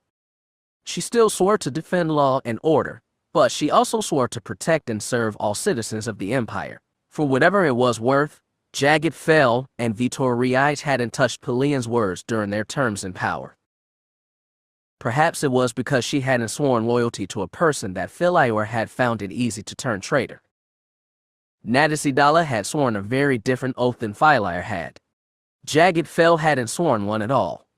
There were things she admired in Jagged Fell, and very different things she admired in Dala, and when she had been forced to choose between them, eventually betraying the former for the latter, she hadn't agonized over personal loyalties, but rather her loyalty to the Empire itself. That was why she kept asking herself whether using the bioweapon would really protect and serve all citizens of the Empire. She never did it out loud. Despite the limited reports she'd built with some of Chimera's crew, she was still a stranger on Dala's ship.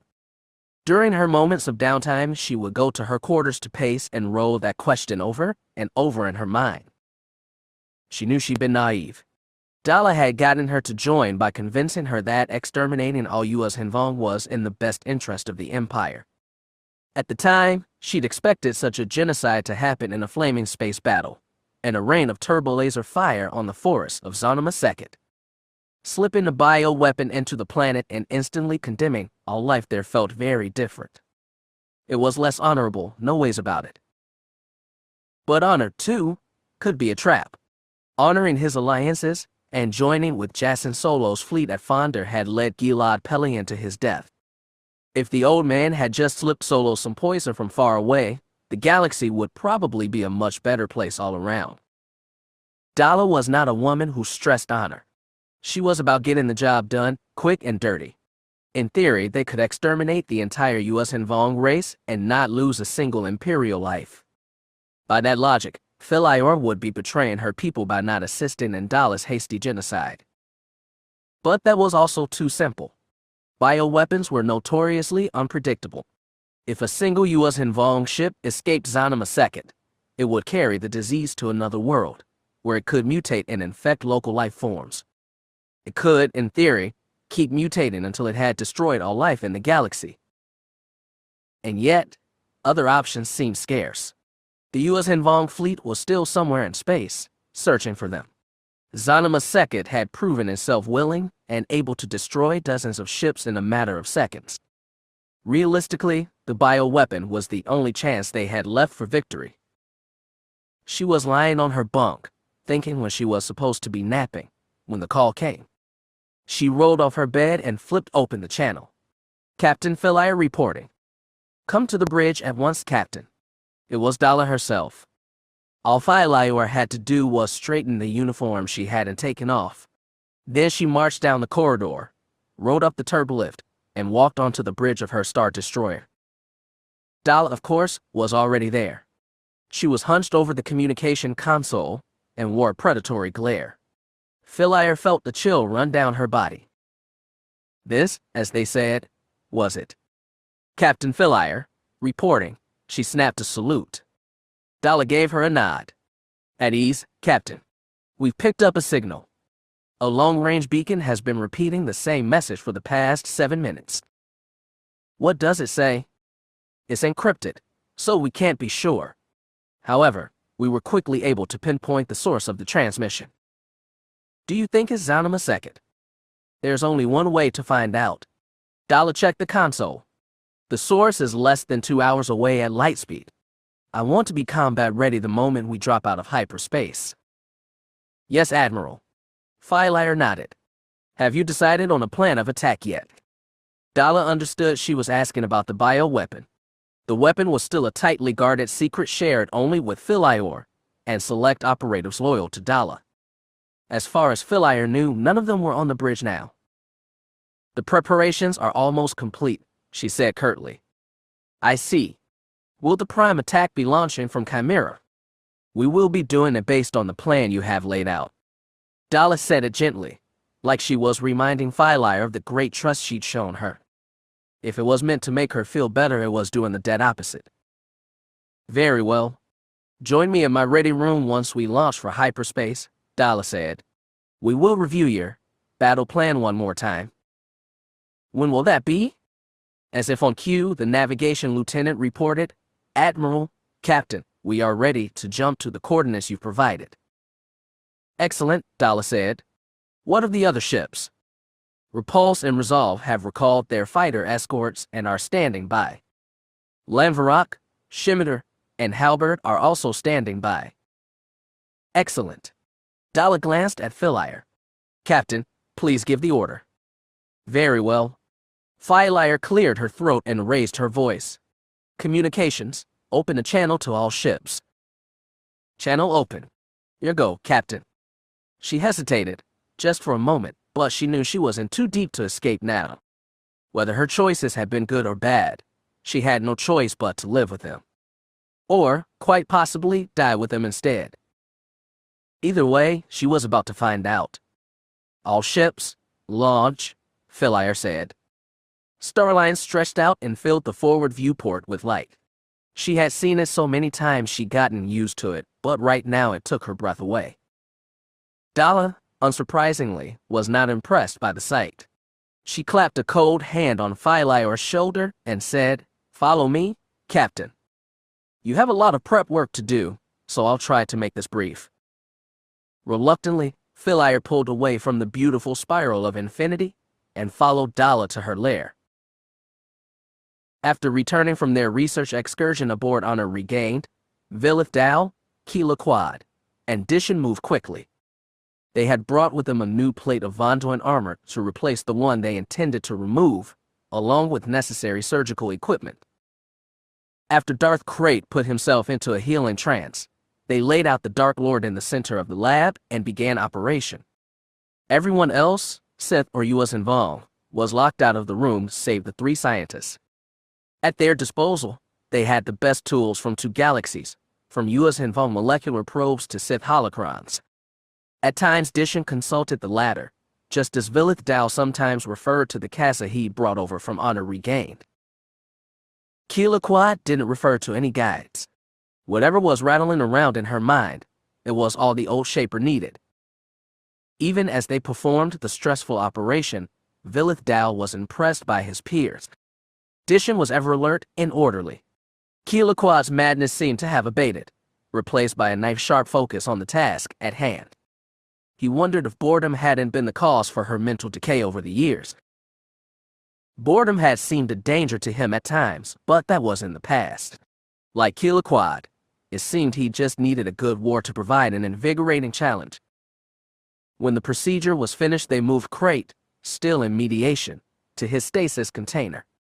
Then they began the methodical, routine act of cleaning up their surgical equipment. For that, Dishan was more helpful than Keela Quad. The old Shaper seemed distracted once the challenge of Krayt's operation was gone. While Vilith Dal and Dishan wiped the operation table clean and gathered the remains of Krayt's corrupted armor for disposal, the old Shaper picked up his casa and began scanning through its contents. As the old Shaper kept muttering to herself in barely audible Yuuzhan Vong, Dishan leaned close to Vilith Dal and asked, "How long do you expect Lord Krayt to stay in his healing trance for?" "I am no Sith. I cannot answer that." "Only Lord Krayt can, then?" Dishan frowned. "I am glad we acted swiftly, but I'm worried he may still be recovering when we need him." "We've done all we can," Vilith Dal said. "Whatever else, well, I suppose it's in the hands of your Force now, isn't it?" "My people believe in taking things from the Force, not waiting for it to hand them favors," Dishan said stiffly. "Very good." Vilith Dal gave a needle-toothed smile. "Just the right attitude for a Shaper." "Shaper," Keela Quad echoed in basic. Vilith Dal turned to her. "Yes, what is it?" "Shaper, yes, Shaper," Keela Quad went back to mumbling in her native tongue. "Shaper, one who is shaped, one who may be, unshaped." "Unshaped." Vilith Dal stepped across the room. "What do you mean, unshaped?"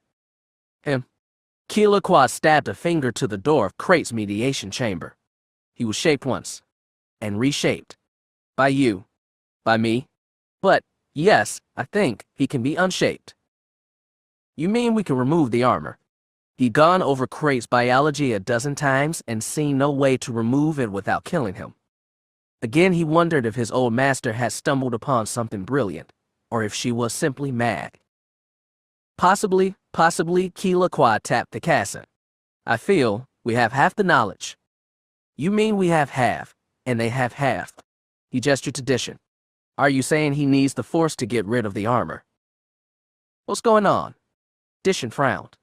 "What's she saying?" "She says there may be a way to remove the armor, using our skills and the Force combined." "How? Is she saying how?" "I cannot understand how," Keela Quad said in basic. "I understand only little. Less than little of how your Force works. But I have some ideas.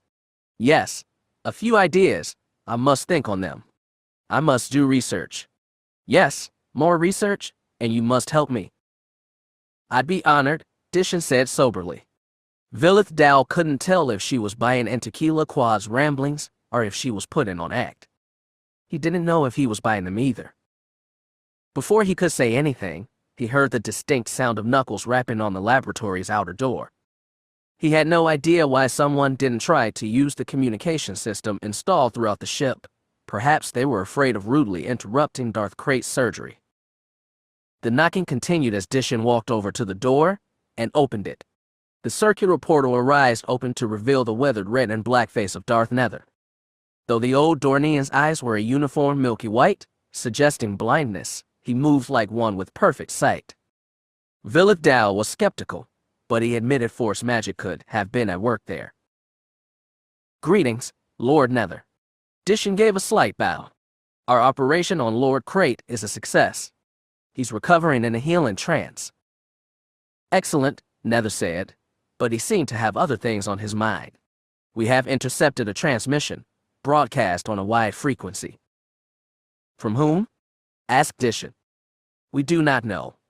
It is encrypted. However, we were able to locate the source." "Is it Zanima Sekhet?" Vilith Dal asked. "Most likely." Nether nodded. "Lord Wyerlock has told us to set course in hyperspace. Honor Regain has agreed to jump with us. We will be at Zanima Sekhet in under an hour and should be ready for battle." "What about Lord Crate?" asked Dishin. "I do not know when he will exit his healing trance. Lord Wyerlock insisted we jump immediately. There's no telling when the other fleets will get there." He glanced at the closed portal to Crate's chamber. "The reckoning our Lord predicted is at hand. He will not fail us now." Dishin nodded with conviction. And, as he stared at that chamber where the dragon lay sleeping, Vilith Dal found that he shared it too. Wysa Fel had been aboard Vindicator for less than 2 days, but she was already getting used to it. The atmosphere aboard the Imperial ship was markedly different than that of Starless. The crew, mostly human, but not all, moved with discipline and efficiency. Every corridor and chamber was well cleaned.